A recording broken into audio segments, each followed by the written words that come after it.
দুনিয়াটা আমার আপনার কাছে মনে করতে হবে যাত্রী ছাউনির মতো। কি ছাউনির মতো বলেন তো? যাত্রী ছাউনির মতো। জাস্ট আমি কিছুক্ষণ আছি, আমি এরপরে আলেমে বারজাখ পার হয়ে হাশর, মিজান, পুলসিরাত অর্থাৎ আলামুল আখিরা, জাস্ট রেজারেকশন ডের আমি মুখোমুখি হতে যাচ্ছি। এরপর আমার আপনার জন্য দুটো পথ খোলা আছে, একটা হলো জাহান্নাম, আরেকটা কি? আরেকটা হলো জান্নাত, আরেকটা কি?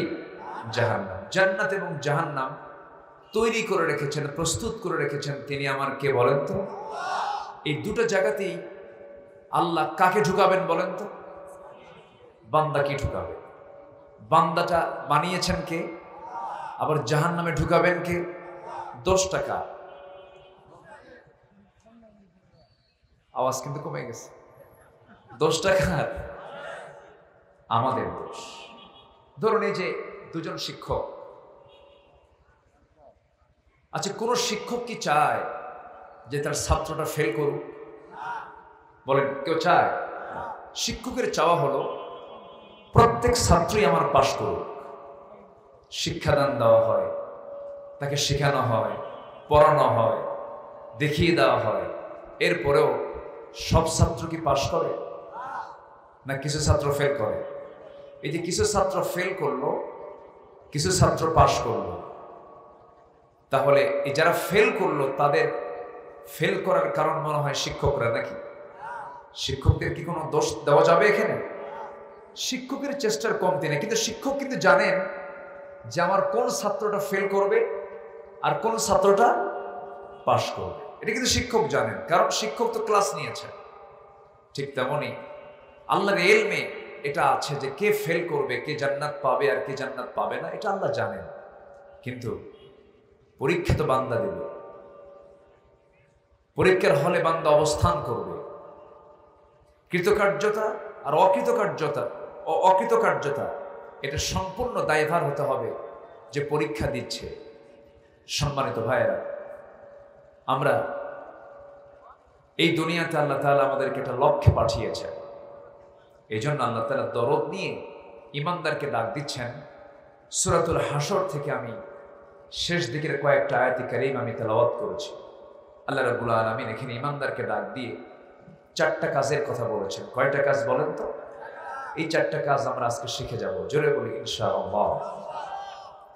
ইমানদারকে ডাক দিচ্ছেন আল্লাহ রাব্বুল আলামিন বলেন, ইয়া আইয়ুহাল্লাযীনা আমানু তাকুল্লাহা ওয়াল তানজুর নাফসুম মা قدمت لغد واتقوا الله إن الله خبير بما تعملون ولا تكونوا كالذين نسوا الله فأنساهم أنفسهم أولئك هم الفاسقون جربوا الله أكبر لا يستوي أصحاب النار وأصحاب الجنة أصحاب الجنة هم الفائزون جربوا الله أكبر الله رب العالمين ইমানদারকে ডাক দিচ্ছেন, ও বিলিভার্স, ও বিশ্বাসী যারা ঈমান এনেছো, ঈমানের দাবিতে যারা বলিয়ান হয়ে আছো, যারা বলছো আমি ঈমানদার, তাদেরকে আল্লাহ রাব্বুল আলামিন ডাক দিচ্ছেন। এরকম করে ইয়া আইয়ুহাল্লাযীনা আমানু বলে আরো একাধিক জায়গায় সম্বোধন করে ডাক দিয়েছেন। আবার ইয়া আইয়ুহাল ইনসান বলেও ডাক দিয়েছেন, ইয়া আইয়ুহান নাস বলেও ডাক দিয়েছেন। আল্লাহ রাব্বুল আলামিন এই জায়গায় ডাক দিয়ে বলছেন, বান্দারে 1 নাম্বার কাজ হবে তুমি কাউকে ভয় করবে না। জীবন চলাচলে জীবনের সকল জায়গায় তোমার দায়িত্ব হলো ভয় করতে হবে একমাত্র কার? আসতে বলবেন না, কার? আল্লাহর ভয় তোমরা করো। আল্লাহর ভয় মানে হলো বান্দা তুমি চলতে নিয়া তোমার লাইফ স্টাইল, তোমার জীবন পদ্ধতি, তোমার গোটা জীবনের যে কর্ম পদ্ধতি, এটাকে পরিচালনা করতে গিয়া কারো হুকুম, কারো আইন কানুন মেনে চলা যাবে না। প্রত্যেকটা জায়গায় আমি আল্লাহ আমার আইন কানুনকে মেনে চলবে, পদ্ধতিগুলো মেনে চলবে। এটাই হলো আমার প্রতি ভয় দেখা, আমার প্রতি ভয় থাকা, আমার প্রতি সম্মান রাখা। আমি যে তোমার রব, আমি যে তোমার প্রভু, আমি যে হুকুমগুলো করেছি সে হুকুমগুলো তোমার মেনে নেওয়া তোমার জন্য দায়িত্ব। আমাকে তুমি যদি ভয় করতে পারো, আল্লাহ রাব্বুল আলামিন এই তাকওয়ার ফলাফল বহু জায়গায় দিয়েছেন। এক জায়গায় সুন্দর করে বলছেন, ওয়া আম্মা মান খাফা মাকামা রাব্বিহি ওয়া নাহান নাফসা আনিল হাওয়া ফাইন্নাল জান্নাতা হিয়াল মাওয়া। জোরে বলুন আল্লাহু আকবার। আল্লাহ রাব্বুল আলামিন বলেন, যার দিলের মাকামে আমার ভয়টা ইস্তেকামাত হয়ে যাবে, আমার ভয়টা বদ্ধমূল হয়ে যাবে, আমি আল্লাহ রাব্বুল আলামিন ঘোষণা করছি, যারা নফসের দাসত্ব না করে আমার গোলামি যারা করবে, আমি আল্লাহ রাব্বুল আলামিন 8টা জান্নাতের অন্যতম একটা জান্নাত, জান্নাতে মাওয়া, আমি তার জন্য বরাদ্দ করে দেব। তাহলে এই দিলে ভয় যদি রাখতে হয়, কার ভয়টা রাখবো? আসতে বলবেন না, কার ভয়টা রাখবো? আল্লাহ ছাড়া কাউকে ভয় করা কি জায়েজ আছে নাকি? পৃথিবীর মানুষ কি মানুষকে ভয় করতে পারে? মানুষ ভয় করবে কাকে? আসতে বলবেন না, কাকে? সবচাইতে আমাকে বড় পুরস্কার দিতে পারেন তিনি কে? সবচাইতে বড় ভয়ঙ্কর শাস্তি দিতে পারেন আমাকে তিনি কে? আল্লাহ তাআলা। ইউআযযিবু মান ইয়াশা ওয়া ইয়াগফিরু লিমান ইয়াশা। আল্লাহ যাকে চান শাস্তি দেন, আল্লাহ যাকে চান ক্ষমা করে দেন। এখন বিষয়টা হলো, শাস্তির কিন্তু ক্লাস আছে। যেরকম আপনি একজনকে চপেটাঘাত করলেন, থাপ্পড় মারলেন, থাপ্পড় মারলে কিন্তু আপনার ফাঁসি হবে না, বড় জোর হয়তো এটার জন্য কিছু লঘু শাস্তি আপনার হবে। কিন্তু আপনি একজনকে খুন করে ফেললেন, খুনের শাস্তি আর থাপ্পড় মারার শাস্তি কি একরকম? একরকম না। শাস্তিও কি একরকম না। তো জাগতিক জীবনে বান্দা যার নাম, তার কিছু ভুলভাল হবে, তার কিছু ভুল হয়ে যাবে, ঘটে যাওয়া কিছু ভুল হবে, এটা বান্দার বৈশিষ্ট্য। এটা ফেরেশতার কোনো ভুল হবে না। ফেরেশতার ভুল করার কোনো যোগ্যতাও আল্লাহ দেননি। ফেরেশতার ভিতরে কোনো কামনা বাসনা দেননি। সম্পদের মোহ, তারপরে যৌবনের মোহ, নারীর প্রতি টান, অর্থের প্রতি টান, এগুলো ফেরেশতাকে দেওয়া হয়নি। কিন্তু এটা আছে বান্দার মধ্যে। এটা দিয়েছেন কে? আসতে বলবেন না, দিয়েছেন কে? আল্লাহ তাআলা। দেওয়ার কারণে বান্দার কিছু ভুল হতে পারে, ভুল হবে। কিন্তু আল্লাহ বলছেন, বান্দা তুমি কি জানো, তোমার ভুল হয়ে যাক, কিন্তু ভুলটা যদি হওয়ার সঙ্গে সঙ্গে তুমি যদি আমার কাছে তওবা করে মাফ চাও, আমি তোমাকে মাফ করে দেব। আস্তে কয় সুবহানাল্লাহ। এবং আল্লাহ তাআলা এত দয়ালু যে দুনিয়ার কোন থানায় তোমার নামটা একবারও যদি কালো তালিকায় ওঠে, আমৃত্যু তুমি যদি জগতের সেরা মানুষও হয়ে যাও, ভালো মানুষও হয়ে যাও, থানার তালিকায় কিন্তু তোমার নামটা কালো তালিকা থেকে বাদ যায় না। কিন্তু আল্লাহ রাব্বুল আলামিন বলেন, বান্দারে তুই যদি আমার দিকে তওবা করে ফিরে আসিস, ইল্লা মান তাবা ওয়া আমানা ওয়া আমিলা সালিহান ফাউলাইকা ইউবাদদিলুল্লাহু সাইয়্যাতিহিম হাসানাত। জোরে বলুন আল্লাহ, জোরে বলুন আল্লাহু আকবার। যারা তওবা করবে, ঈমান আনবে এবং আমলে সালেহ করবে, ঈমান থেকে আল্লাহ রাব্বুল আলামিন মাঝখানে দিয়েছেন। কারণ আপনি যদি ফিরে না আসেন, ঈমান তো আপনার থাকবে না। আল্লাহকে তওবার কথা বলেছেন এবং তওবা নামে একটা সূরা আছে না নাই? বলে আছে। যদি বান্দা তুমি তওবা করে ফিরে আসো, চুরি করেছে আর জীবনে চুরি করব না, জিনা করেছে আর জীবনে জিনা করব না, মিথ্যা সাক্ষী দিয়েছি, মিথ্যা কথা আর জীবনে বলবো না, সাক্ষী আর দেব না, বান্দার হক নষ্ট করেছি, বান্দার হক আর নষ্ট করব না, ধোকা দিয়েছে জীবনে, আর ধোকাবাজি করব না। মামলার রায়টা উল্টায় দিয়েছি, আমার নিজের মন মতো করেছে, আর জীবনে এগুলো করব না। ও আল্লাহ, তোমার পথে আমি ফিরে আসলাম। চোখের পানি বান্দা তুমি যদি ফেলে যদি তওবা করতে পারো, আল্লাহ বলেন বান্দা তোর চোখের পানি যদি তওবার মধ্য দিয়ে আমার কাছে আসে, যদি 7 সমুদ্রের পানি দিয়া জাহান্নাম কখনো নিভাতে পারবি না, কিন্তু তোর 1 ফোঁটা চোখের পানি আমার ভয়ে যদি তুই কাঁদতে পারিস, 7টা জাহান্নামের আগুন আমি তোর 1 ফোঁটা চোখের পানি দিয়ে মুছাইয়া দেব, নিভিয়ে দেব। আমি তোকে জান্নাত দেব এবং তোর সমস্ত সাইয়্যাতকে, গুনাহগুলোকে হাসানাত দিয়ে মিটাইয়া দেব। আল্লাহু আকবার বলে। এটা কি আমার কথা, মোল্লার কথা না আল্লাহর কথা?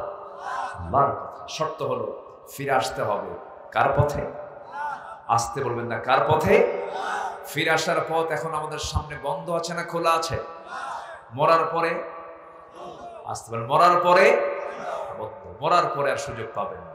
অতএব খোলা থাকবে ততক্ষণ কি জীবিত আছি, যতক্ষণ আমাকে ফিরে আসতে হবে। তাহলে ভয় করবো আমরা প্রথমে কাকে বলেন তো?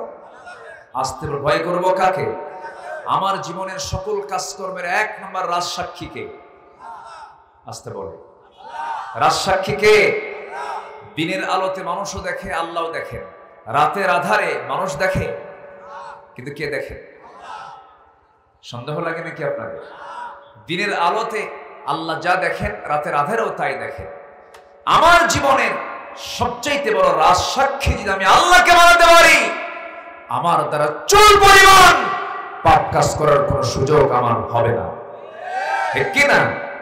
অতএব আল্লাহকে রাজসাক্ষী বানানোই হচ্ছে আল্লাহর ভয়। আজকে সমাজে হালাল কাজের পরিমাণ বেশি না হারাম কাজের পরিমাণ বেশি? মানবতার পরিবেশ বেশি না হিংসার পরিবেশ বেশি? হিংসা। শিক্ষিত লোকের মাঝেও হিংসা, মূর্খের মাঝেও হিংসা। হিংসা ছাড়া আমার দেশে হিংসারই আবাদ হয়, মানবতার আবাদ নেই বললেই চলে। একজন ভালো চলে, আরেকজন দেখতে পারে না, জলে আছে না নাই? একজন উপরে উঠতে নিচ্ছে, তাকে কেমনে নিচে নামায় দেওয়া যায়, হাজারো চেষ্টা চালায়। হিংসার ফলাফল জান্নাত না জাহান্নাম? রাসূল বলেছেন এগুলো হলো আত্মার রোগ, নফসের রোগ আছে মেলাগুলো। এর মধ্যে অন্যতম রোগ হলো হিংসা। যে হিংসুক হয় সে নিজেও সুখী হয় না, সে আত্মতৃপ্তি নিয়ে চলতে পারে না। আর যে মানুষকে মাফ করে দেয়, তার চাইতে সুখী মানুষ পৃথিবীতে আর খুঁজে পাওয়া যায় না। আমার নবীজি একদিন এক সাহাবীকে দেখে বললেন, এই সাহাবীটা জান্নাতি। একদিন না, পরপর 3 দিন বললেন। কয়দিন বললেন? 3 দিন। সাহাবে কেরামকে সাথে নিয়ে বললেন, জানো এই সাহাবী না জান্নাতি। দ্বিতীয় দিন আবার বললেন, এই সাহাবীটা জান্নাতি। তৃতীয় দিন আবার বললেন, এই সাহাবীটা জান্নাতি। আমার নবীজির এই কথা শুনে সাইয়েদনা ওমর ফারুক রাদিয়াল্লাহু তাআলা আনহু তিনি ভাবলেন, আহারে রাসূল তো আমার শানে বলেন না, রাসূল তো অমুকের শানে বলেন না, আমার শানে না বলে এই সাহাবীর শানে পরপর 3 দিন বললেন, আমলটা কি? উনি কাঁদতে কাঁদতে চলে গেছেন তার বাড়িতে। গিয়ে বললেন, ভাইরে নবীজি তোমার জান্নাতের সুসংবাদ এতগুলো সাহাবীর সামনে পরপর 3টা দিন বলে দিলেন, তুমি কি এমন আমল করো, আমাকে শিখায় দাও। এবার তিনি বলছেন, ভাই ওমর, আপনার সঙ্গে কি আমার কোনোদিন তুলনা হয় নাকি? আপনি তো জান্নাতের আরেক সুসংবাদ প্রাপ্ত সাহাবী। কিন্তু রাসূল জামাল শানে বললেন, কেন বললেন? করলাম, কথাবার্তা বললাম, এই চলাফেরার মাঝে যতগুলো ভুল করে ফেলেছি, যত অপরাধ করে ফেলেছি, প্রতি যত রাগ ক্ষোভ, যত গোস্বাগুলো আছে, আমি প্রত্যেক মানুষকে নিজের পক্ষ থেকে মাফ করে দিয়ে ঘুমায়া পড়ি। আমার মনে হয় আল্লাহ তাআলা এই জন্যই রাসূলকে দিয়ে আমাকে এই সংবাদটা পাঠায় দিয়েছে। যে মানুষকে মাফ করতে জানে, আল্লাহ তাকে মাফ করতে জানেন। সুবহানাল্লাহ বলবেন না? আপনি প্রতিশোধ নেবেন, প্রতিশোধের মজা হলো কিছুক্ষণ। আপনি মাফ করে দিবেন, মাফ করার মজা হলো আজীবন। কিন্তু আমরা তো তা করি না, আমরা তা বুঝি না। আমরা প্রতিশোধের আগুনে দাউ দাউ করে জ্বলি। কেমনে ওরে শেষ করে ফেলবো, কেমনে ওর ক্ষতি করব। আমি কোরআন হাদিস যতটুকু পড়েছি, গোটা কোরআনে আল্লাহ তাআলা যত হুকুম দিয়েছেন, এর মধ্যে সবচেয়ে আমার কাছে মনে হয় সবচেয়ে শ্রেষ্ঠ কাজ হলো যে মানুষ মানুষের কল্যাণে পাশে দাঁড়াতে পারে। খায়রুন নাস মান ইয়ানফাউন নাস। কিন্তু আজকে আমরা এই মহৎ কাজ থেকে নিজেকে গুটিয়ে রেখেছি। দিন দিন মামলার পরিমাণ কমছে না বাড়ছে? এ তো নিয়ামতের লক্ষণ, তাই না? আস্তে করে মামলার পরিমাণ কমছে না বাড়ছে? বাড়ছে। মামলা করা কি এটা কি মহব্বতের লক্ষণ? আমার বন্ধুগণ, কথাই তো কথা বাড়ে, হিংসার ফলাফল হলো রাসূল বলেছেন ক্বালা ইয়াকুম ফিল হাসাদ ফাইনাল হাসাদা ইয়াকুলুল হাসানাত কামা তাকুলুন নারাল হাতাব। তোমরা হিংসা থেকে নিজেকে গুটিয়ে রাখো। আগুন কাঠখণ্ডকে যেমন জ্বালিয়ে পড়ে ভস্ম করে দেয়, ছাই বানায় দেয়, তেমন হিংসা মানুষের সমস্ত নেক আমলকে জ্বালিয়ে পড়ে ছাই করে দেয়। অনেকদিন আগে এক মুরব্বীর কাছ থেকে একটা উদাহরণ শুনেছিলাম। গ্রামের মুরব্বী, যারা বয়স্ক মুরব্বী, তাদের কাছ থেকে অনেক চমকপ্রদ কিছু সুন্দর কথা শোনা যায়। তো কোন এক বেচারি যুবক বিয়ে করবে। আগের যুগেতে বিয়ে করতে যেত ঘোড়ায় চড়ে বিয়ে করতে যেত। তো ঘোড়ায় চড়ে বিয়ে করতে যাবে, গ্রামের এক প্রবীণ মুরব্বীর একটা ঘোড়া আছে। তো তাকে গিয়ে বলল যে চাচা, আমার অমুক দিন বিয়া, ঘোড়াটা কি দেওয়া যাবে? তো মুরব্বী বয়স্ক মানুষ, বেচারি খেপে গিয়ে বলছে আমি তোরে কোনো ঘোড়া দেবো না, তুই যা। তো ঘোড়া না দেওয়ার স্বীকৃতি যখন দিয়েছে, ছেলেটার মনটা খারাপ হয়ে গেছে, যুবকের মন খারাপ হয়ে গেছে। তো কদরের রাত্রিতে নামাজ পড়তে গেছে। তো নামাজ শেষে দোয়া শুরু করছে হুজুর। দোয়ার মধ্যে এই যুবকটা বলতেছে, আল্লাহ, এই কদরের রাত্রে তোমার কাছে আমার কোনো দোয়া নাই, শুধু একটা দোয়া, বুড়ার যেন ঘোড়া মরে। বুড়ার জন্য কি বলে? ঘোড়া। দোয়া টোয়া কইরা চলে আসছে বাড়িতে। বাড়িতে এসে দেখে ওর মার চোখে পানি। মা কান্দে। কে মা, তুমি কান্দো কেন? কে বাবা, তোর গরুটা মরে গেছে। কথা কি বুঝতেছেন আপনারা? তাহলে দোয়া করলো কি মরার জন্য? কিন্তু মালাকুল মউত ঠিকই আসছে, কিন্তু মরল কি ঘোড়া না কি মরল? কার গরু মরছে? যাই দোয়া করছে। Just example. আপনি অপরের জন্য যা চাবেন, যদি কল্যাণ চান, এটা আপনার জন্য কল্যাণ হবে। অপরের জন্য অকল্যাণ চাবেন, আপনার জন্য সে অকল্যাণ বয়ে আসবে। হারাম দিকে যাব না আমরা। হারামের কোনো বরকত নেই। একটা হাদিসের ব্যাখ্যায় পড়লাম, সুদের গড়া সম্পদের মেয়াদ হলো 40 বছর। টিকসই নয়। হারাম কখনো টিকে না, অন্যায় কখনো টিকে না, জুলুম কখনো টিকে না। সম্মানিত ভাইয়েরা, সাদ্দাত দুনিয়ায় কল্পিত জান্নাত বানিয়েছিল জুলুম করে।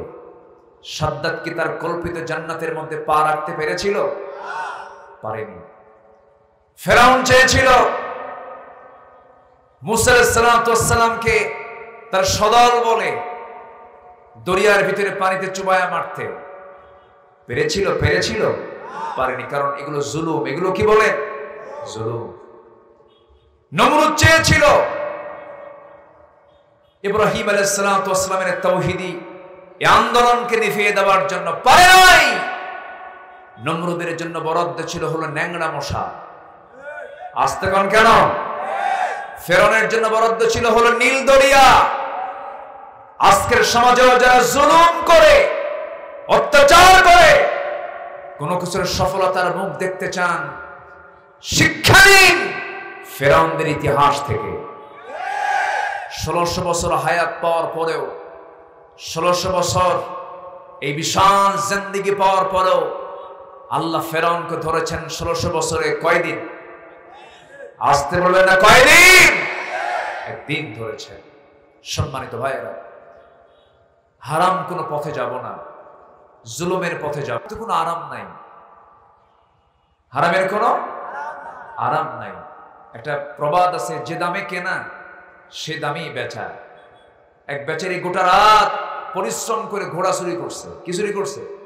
ঘোড়া চুরি করছে। ঘোড়া চুরি করে এনে সকালবেলা বাড়িতে পৌঁছে গেছে। ছেলেকে ডাক দিয়ে বলে, বাবা আমি তো গোটা রাত কষ্ট করে ঘোড়াটা চুরি করে আনলাম, আমার চোখে প্রচুর ঘুম, তুমি একটু ঘোড়াটা বিক্রি করে বাড়িতে আসো। তো ছেলেকে দায়িত্ব দিয়েছে, ছেলে ঘোড়া বিক্রি করতে গেছে। বিক্রেতা এসে বলতেছে, ভাই ঘোড়ার দাম কত এত? ঠিক আছে তোমার দামটা আমি দেবো, কিন্তু ঘোড়া তোমার একটু দেখা দরকার, একটু চড়ি ঘোড়া একটু দাবড়াই। তো ঘোড়ার পিঠে চড়ে দাবড়ানো শুরু করছে। যে ক্রেতা ঘোড়াটা নিয়ে ওই যে দাবড়ান শুরু করছে, আর সে আর ফেরত আসে না। এক বিকাল চলে গেছে, আর ফেরত নাই। ছেলেটা বিকাল বেলা বিক্রি তো করতেই পারলো না, চলে আসছে বাড়িতে ব্যর্থ হৃদয় নিয়ে।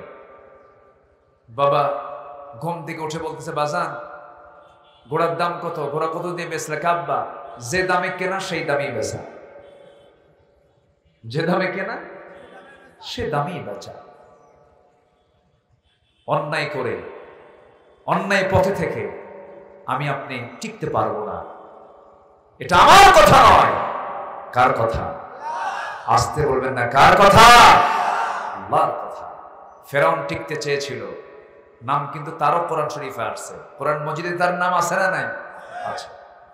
কোরআন মজিদে অনেক নবীর নাম বাদ পড়ে গেছে। লক্ষ পয়গম্বর আল্লাহ রাব্বুল আলামিন দুনিয়াতে পাঠিয়েছেন, মাত্র 25 জন নবীর নাম কোরআনে উল্লেখ আছে। নবীয়িন বলে সম্বোধন করেছেন আল্লাহ, সিদ্দিকিন বলে সম্বোধন করেছেন আল্লাহ, কিন্তু মাত্র 25 জন নবীর নাম আছে। কিন্তু ফেরাউনের নামটা কোরআনে আছে, হামানের নামটা কোরআনে আছে। আমার বন্ধুগণ, কোরআনে কারীমের ভিতরে নমরুদের নাম, নমরুদের ইতিহাস, ফেরাউনদের নাম, ফেরাউনদের ইতিহাস আল্লাহ রাব্বুল আলামিন কোরআনে কারীমের মধ্যে উল্লেখ করেছেন। কিন্তু আপনি গোটা দুনিয়া জুড়ে দেখবেন প্রত্যেক পিতা তার সন্তানের নাম মুসা রাখে, কিন্তু ফেরাউন রাখে না। ঠিক কিনা? ইব্রাহিম রাখে, কিন্তু নমরুদ রাখে না। মুহাম্মদ রাখে, কিন্তু আবু জেহেল রাখে না। তারাও কিন্তু দাপটে কম ছিল না, তাদের কিন্তু সমাজে কম প্রভাব ছিল না, কম দাপট ছিল না, কম প্রভাব বিস্তার তারাও করে নাই, কিন্তু কেউ তাদের নাম মহব্বত নিয়ে রাখে না। আমার বন্ধুগণ, এই বাংলার ইতিহাসে মীর জাফরের নাম আছে না নাই বলেন? আপনি বাংলার ইতিহাস যখন পড়তে যাবেন, মীর জাফরের নামটা পড়বেন, আপনি লিখবেন, আপনি আবার সিরাজউদ্দৌলার নামটা আপনি লিখবেন। কিন্তু মীর জাফরকে মানুষ মহব্বত করে না ঘৃণা করে? বলেন কি করে? কি করে? ঘৃণা করে। কেন? এর কারণটা কি? এর মূল কজটা কি? এর মূল কজ ছিল হলো, মীর জাফর ছিল হলো একজন মুনাফিক চক্রের অন্যতম হোতা। সে ছিল স্বজাতি বিদ্বেষী একজন মানুষ, অর্থাৎ সে তার জাতকে, সে তার গোত্রকে, সে তার নিজের মানুষের সঙ্গে প্রতারণা করেছে, বিশ্বাসঘাতকতা করেছে। এই জন্য ইতিহাসে তার নামটা আছে সুনামে না কুনামে? মানে সুনামে না কুনামে? ভাইরে, দুনিয়ার জনপ্রিয়তা দিয়ে কি করবেন? দুনিয়ার কিছু সুখ শান্তি আর জনপ্রিয়তা তো ক্ষণিকের। আমরা দুনিয়ার মানুষের কাছে জনপ্রিয় না হয়ে আসমানের বাসিন্দাদের কাছে আমরা জনপ্রিয় হব। জোরে বলি ইনশাআল্লাহ। আসমানের বাসিন্দা কারা বলেন? আল্লাহ তো আসেনি। বলেন কারা? বলেন ফেরেশতা। আল্লাহু আকবার। আমি কেন বললাম জানেন? আসমানের বাসিন্দাদের কাছে কেন জনপ্রিয় হব আমরা জানেন? কেমনে জনপ্রিয়তা অর্জন করব আমরা আসমানে? যখন কোনো বান্দা কোন নেক আমল করে, এই নেক আমলের সংবাদ একজন ফেরেশতা আকাশে প্রচার করতে থাকে, সেই প্রচারের সমস্ত ফেরেশতাদের কানে প্রচারটা হয়ে যায়। সমস্ত ফেরেশতাকুল এই প্রচারগুলো শুনে আল্লাহর কাছে বলে, আল্লাহ অমুক বান্দা তোমার প্রশংসা করেছে, তোমার হুকুম আদায় করেছে, তোমার হুকুমটাকে ফলো করেছে, আমরা সবাই তার জন্য দোয়া করি, আল্লাহ তুমি তাকে তোমার পছন্দের বান্দা বানায় নাও। তাহলে আমাদের জন্য আকাশের ফেরেশতাদের ভিতরে কথা হয় কি হয় না? দোয়া হয় কি হয় না? আবার দোয়া যদি হয়, বদদোয়া হয় কি হয় না? তাহলে আমরা জনপ্রিয় হতে চাই দুনিয়াতে না আসমানে? বলেন কার কাছে কোথায় কোথায় জনপ্রিয় হতে চায়? এই জন্য ভয় করতে হবে কাকে বলেন তো? এক নাম্বার আসতে বলবেন না, কাকে ভয় করতে হবে? আল্লাহকে ভয় করতে হবে। এটা এক নাম্বার কাজ। উল্লিখিত আয়াতের ভিতরে আমি চারটা বিষয় উল্লেখ করেছি, চারটা হুকুম আল্লাহ রাব্বুল আলামিন বলেছেন। এর মধ্যে এক নাম্বার হলো তোমরা তাকওয়া অবলম্বন করো, আল্লাহকে তোমরা ভয় করো। আল্লাহ রাব্বুল আলামিন একই কথা এই জায়গায় সুন্দর করে বলছেন, ইয়া আইয়ুহাল্লাযীনা আমানুত্তাকুল্লাহা হাক্কা তুকাতিহি ওয়া লা তামুতুন্না ইল্লা ওয়া আনতুম মুসলিমুন। হে ঈমানদারেরা, তোমরা আল্লাহকে ভয় করার মতো যেমন করে ভয় করা উচিত তেমন করে তোমরা ভয় করো। ওয়ালা তামুতুন্না, তোমরা কখনো মৃত্যুবরণ করো না, ইল্লা ওয়া আনতুম মুসলিমুন, মুসলমান না হওয়া পর্যন্ত। এই আয়াতটা যখন নাজিল হলো, সাহাবে কেরামদের মধ্যে চরম কান্না শুরু হয়ে গেছে। আহারে, আল্লাহ বুঝি আমাদের ভয়টাকে কবুল করেন না, এই জন্য তুকাতিহি বলেছেন। এরপর আরেকটা আয়াত নাজিল হলো, হাক্কা ইয়া আইয়ুহাল্লাযীনা আমানুত্তাকুল্লাহা মাসতাতা'তুম, তোমাদের সামর্থ্য অনুযায়ী তোমরা আল্লাহকে ভয় করো। যেরকম আল্লাহু আকবার। ওমরের মতো মানুষ পৃথিবীতে আর দ্বিতীয়টা আসবে না। যে ওমরের ব্যাপারে রাসূল নিজে বলেছেন, ওমর ফিল জান্নাহ, ওমর জান্নাতের বাসিন্দা। ওমরে ফারুকের মতো দামি মানুষ পৃথিবীতে আর দ্বিতীয়টা আসবে না। সেই ওমরে ফারুকের মতো মানুষ ঈদের দিন আনন্দ না করে গোটা মাস রমজানের রোজা রেখে ঈদের দিন ঈদুল ফিতরের মাঠে না গিয়ে তিনি বাড়িতে হাওয়া করে কাঁদতেছে। অর্ধ দুনিয়ার শাসনকর্তা তাকওয়া কাকে বলে দেখেন, চোখের পানি ফেলে ফেলে কাঁদেন। সমস্ত মুসল্লিরা ঈদগাহে সমবেত হয়ে গেছে, ওমরে ফারুকের আনাগোনা নাই। কয়েকজন মুসলমান গিয়ে, কয়েকজন সাহাবী গিয়ে তার বাড়িতে নক করছেন, ভাই ওমরে ফারুক আপনি কোথায়? দরজা খোলা মাত্রই দেখা গেল ওমরে ফারুক সিজদায় পড়ে পড়ে ডুকরে ডুকরে বাচ্চাদের মতো কাঁদতেছে। ছোট্ট ছোট্ট বাচ্চার মতো হাওয়া করে সিজদায় পড়ে পড়ে কাঁদতেছেন। সালাম যখন তিনি ফিরলেন, প্রশ্ন করা হলো, আমিরুল মুমিনিন, হাজার হাজার মুসল্লি জানা, হাজার হাজার মুসল্লি তারা ঈদগাহের মাঠে প্রস্তুতি নিয়েছে নামাজ পড়ার জন্য আপনার পেছনে, আপনি ইমাম, আপনি নাই, নামাজ বন্ধ হয়ে আছে, ঈদের নামাজ বন্ধ হয়ে আছে, আপনি কখন যাবেন? ওমরে ফারুক বলছেন, তোমরা আনন্দ করছো ভালো কথা, ঈদের দিনটা তোমরা পেয়েছো, আনন্দ করছো, হয়তো তোমরা সিগন্যাল পেয়েছো রমজানের মাধ্যমে আল্লাহ তাআলা তোমাদেরকে মাফ করে দিয়েছেন, কিন্তু এখন পর্যন্ত আমি আল্লাহর কাছ থেকে কোনো সিগন্যাল পাই নাই আল্লাহ আমার রমজানের মধ্য দিয়ে আমার গুনাহগুলো মাফ করেছেন কিনা। এটার নাম তাকওয়া। এটার নাম কি? তাকওয়া। আল্লাহকে সবচেয়ে কাছে টানতে হবে। ভাইরে, এই যে আমরা বসে আছি, আজকে দুপুরবেলা আমার খুব কাছের মানুষ, পাবনা ইসলামী আলিম মাদ্রাসার একজন প্রভাষক, বড় আলেমে দিন তিনি ছিলেন, মরহুম হয়ে গেছেন, এখন মাকবুর হয়ে গেছেন। দুপুরবেলা আমার আব্দুস শাকুর ভাই, আজকে তার সন্ধ্যায় তার জানাজা হয়েছে। বড় আলেম ছিলেন, লক্ষাধিক মানুষের জানাজার ঢল নেমেছে তার জানাজায়। আব্দুস শাকুর ভাই দুপুরবেলা দুনিয়া থেকে বিদায় নিয়েছেন, মাত্র 35 থেকে 47 বছর বয়স, একজন বড় শিক্ষাবিদ মানুষ।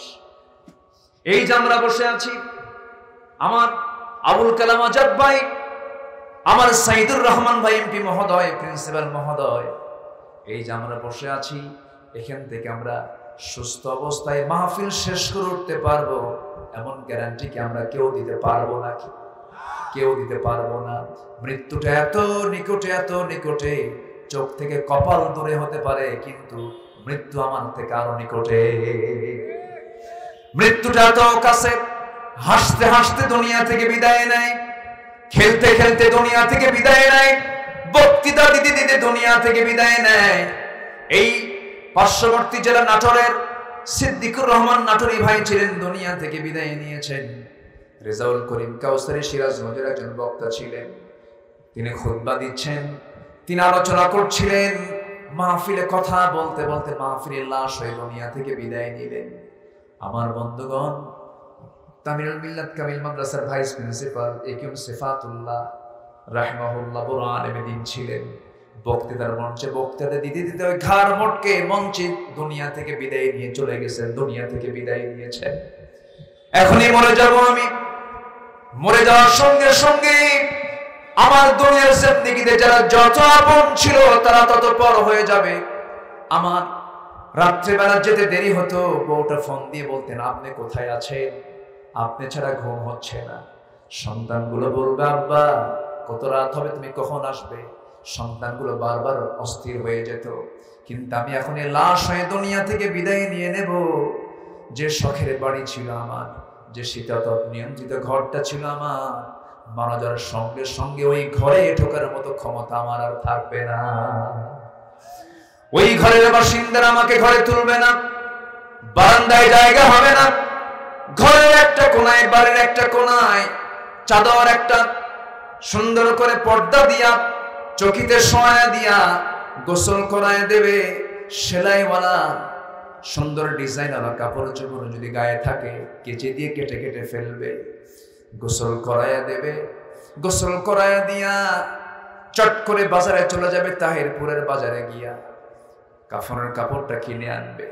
সেলাই চলবে না, টান মেরে দুটা ভাগ করবে, গলার মধ্যে ঢুকায় দেবে। আরেকটা মাথা দিয়া সুন্দর করে চকলেটের মতো মাথায় একটা বাঁধন, বামে পায়ে একটা বাঁধন দিয়ে দিবে, জাস্ট চকলেট। সোজা নিয়ে চলে যাবে জানাজার প্রান্তরে। বউটা বলবে স্বামী রে, বিদায়ের সময় একটু বলে যাওয়ার চান্স দিলা না, কথা বলার চান্স দিলা না।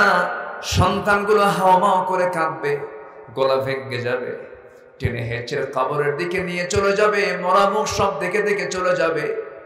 এই যে কিছুক্ষণ দেখা হলো, কবরে রেখে আসবে, 24 ঘন্টা যাবে না, মাথার চুলগুলো খসে খসে পড়বে। এই চুলে কত যত্ন নিলাম, এই চুলে কত সাবান দিলাম, শ্যাম্পু দিলাম, 24 ঘন্টায় চুলগুলো খসে খসে পড়বে। 3 দিন যাবে না, চামড়াগুলো গলে গলে পোকার পেটের খাবার হয়ে যাবে। যে পোকা দেখে আমি ভয় পেতাম, সেই পোকার রাজত্বে, সেই পোকার নিয়ন্ত্রণে আমার দেহ চলে যাবে। মাত্র 7টা দিন লাগবে না, পেটের নাড়ি ভুঁড়ি, পেটটা ফুলে চোখ দিয়া, কান দিয়া, নাক দিয়ে ফেটে সব নাড়ি ভুঁড়ি বের হয়ে যাবে, কিম্ভূত কিমাকার চেহারা হয়ে যাবে। মাত্র 3টা মাস পর যদি কবর খনন করা হয়, আমার কবরে আমাকে চেনার মতো হাড় হাড্ডি ছাড়া আর আমার কবরে কিছুই থাকবে না রে ভাই।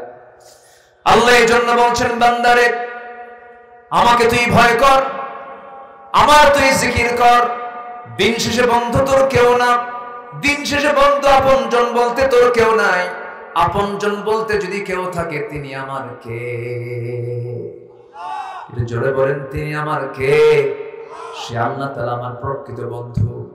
যখন আমার জন্ম হয় নাই, আমার কোনো অস্তিত্ব ছিল না, আমার আব্বা আম্মা তাদের সম্পর্ক হলো, এক ফোঁটা পানি থেকে আল্লাহ তাআলা আমাকে বানায় দিলেন।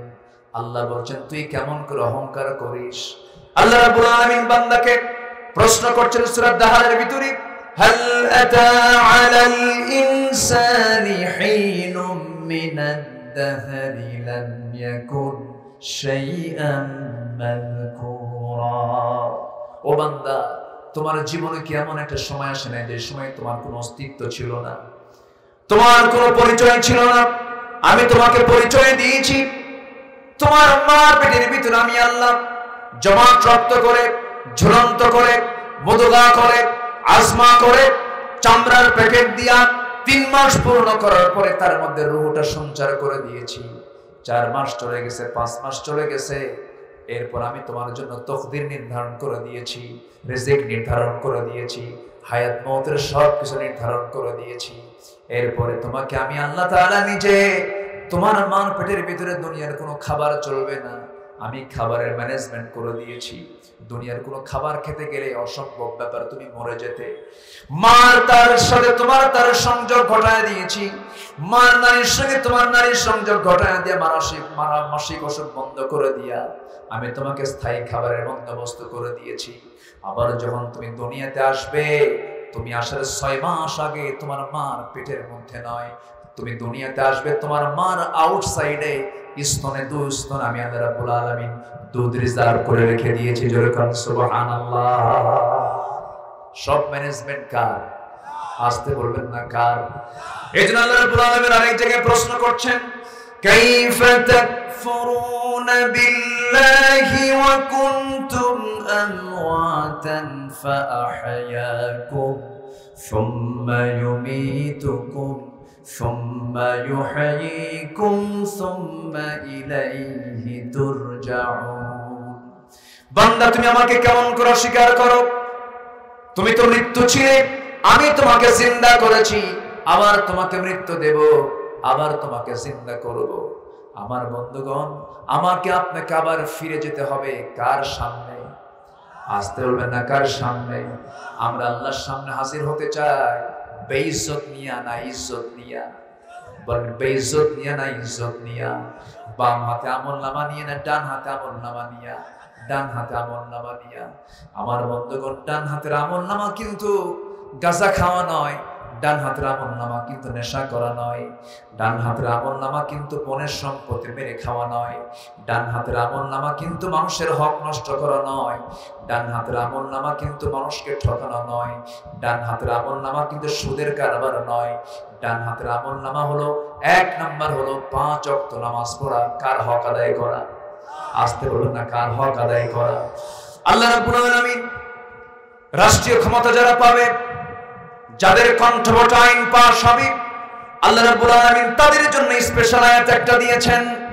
ও দুনিয়ার জীবনে যারা রাজত্ব পেয়েছো, যারা ক্ষমতা পেয়েছো, যারা পাওয়ার পেয়েছো, তোমাদের কাছে আমার 4টা হুকুম দিয়ে দিলাম। তোমরা যখন ক্ষমতা পেয়ে যাবে 4টা বিধান সমাজে চালু করে দেবে। আমি আল্লাহ তাআলা লা ফাতাহনা আলাইহিম বারাকাতিন মিনাস সামাই ওয়াল আরদ, আমি আল্লাহ তাআলা আসমান জমিনের সমস্ত বরকতের দরজা খুলে দেব। শুনবেন শুনবেন শুনবেন, আল্লাহ রাব্বুল আলামিন 4টা হুকুম দিয়েছেন। সেই সমস্ত ব্যক্তিদেরকে আল্লাহ রাব্বুল আলামিন সুন্দর করে বলছেন, আল্লাযীনা ইম্মাক্কান্নাহুম ফিল আরদি আকামুস সালাহ ওয়া আতাফুস যাকাতা ওয়া আমারু বিল মা'রুফি ওয়া নাহাউ আনিল মুনকার ওয়ালিল্লাহি আকিবাতুল উমুর। জোরে বলুন আল্লাহু আকবার। আমি দুনিয়ার জিন্দেগিতে যাদেরকে রাষ্ট্রীয় ক্ষমতা দেব, পাওয়ার দেব, যাদের কণ্ঠবট আইন পাস হবে, যারা কথা বললে সেই কথাটাই আইন হয়ে যাবে, তাদের জন্য আমি 4টা দফা দিয়ে দিলাম। 14 দফা লাগবে না, 8 দফা লাগবে না, 20 দফা লাগবে না, মাত্র 4টা আইন তারা যেন সমাজে চালু করে দেয়। নাম্বার 1 হলো তারা যেন নামাজ কায়েম করে। তারা যেন কি কায়েম করে? নামাজ কায়েম করে। নাম্বার 2 হলো তারা যেন যাকাত আদায় করে। নামাজটা কার হক? আসতে বলবেন। আজকে খুব ধন্য যে আজকে আমার শ্রোতা মণ্ডলী যারা আছেন, এমপি থেকে শুরু করে সাধারণ মানুষ পর্যন্ত আছেন। আলহামদুলিল্লাহ, জোরে বলি আলহামদুলিল্লাহ। আপনি কি বিরক্ত হচ্ছেন? কষ্ট পাচ্ছেন নাকি আপনারা?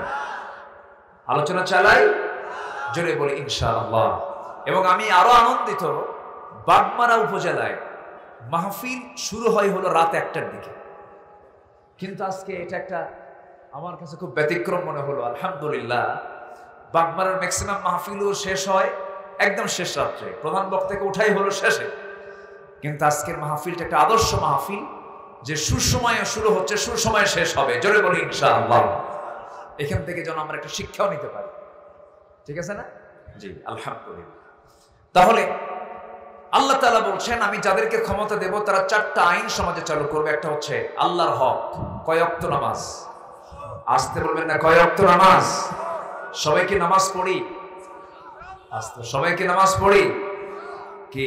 হ্যাঁ, বাৎসরিক, বাৎসরিক, মাসিক, সাপ্তাহিক।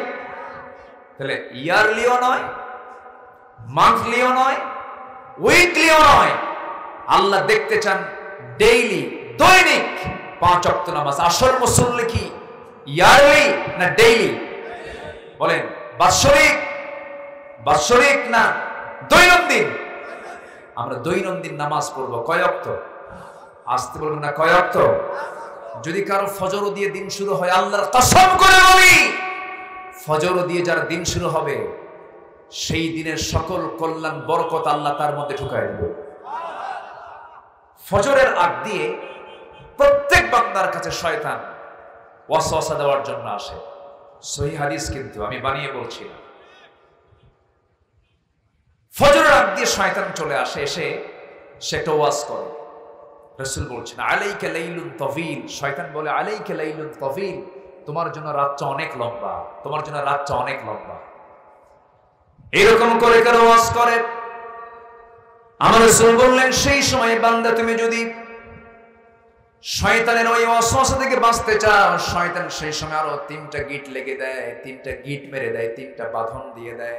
গিট মারা পর্যন্ত এলাকে কি বলে এটা? গিরা মারা। হ্যাঁ, গিরা মারা অর্থাৎ গিট মারা। আপনাদের রাজশাহী জেলার কিন্তু সব থানার ভাষা কিন্তু একরকম।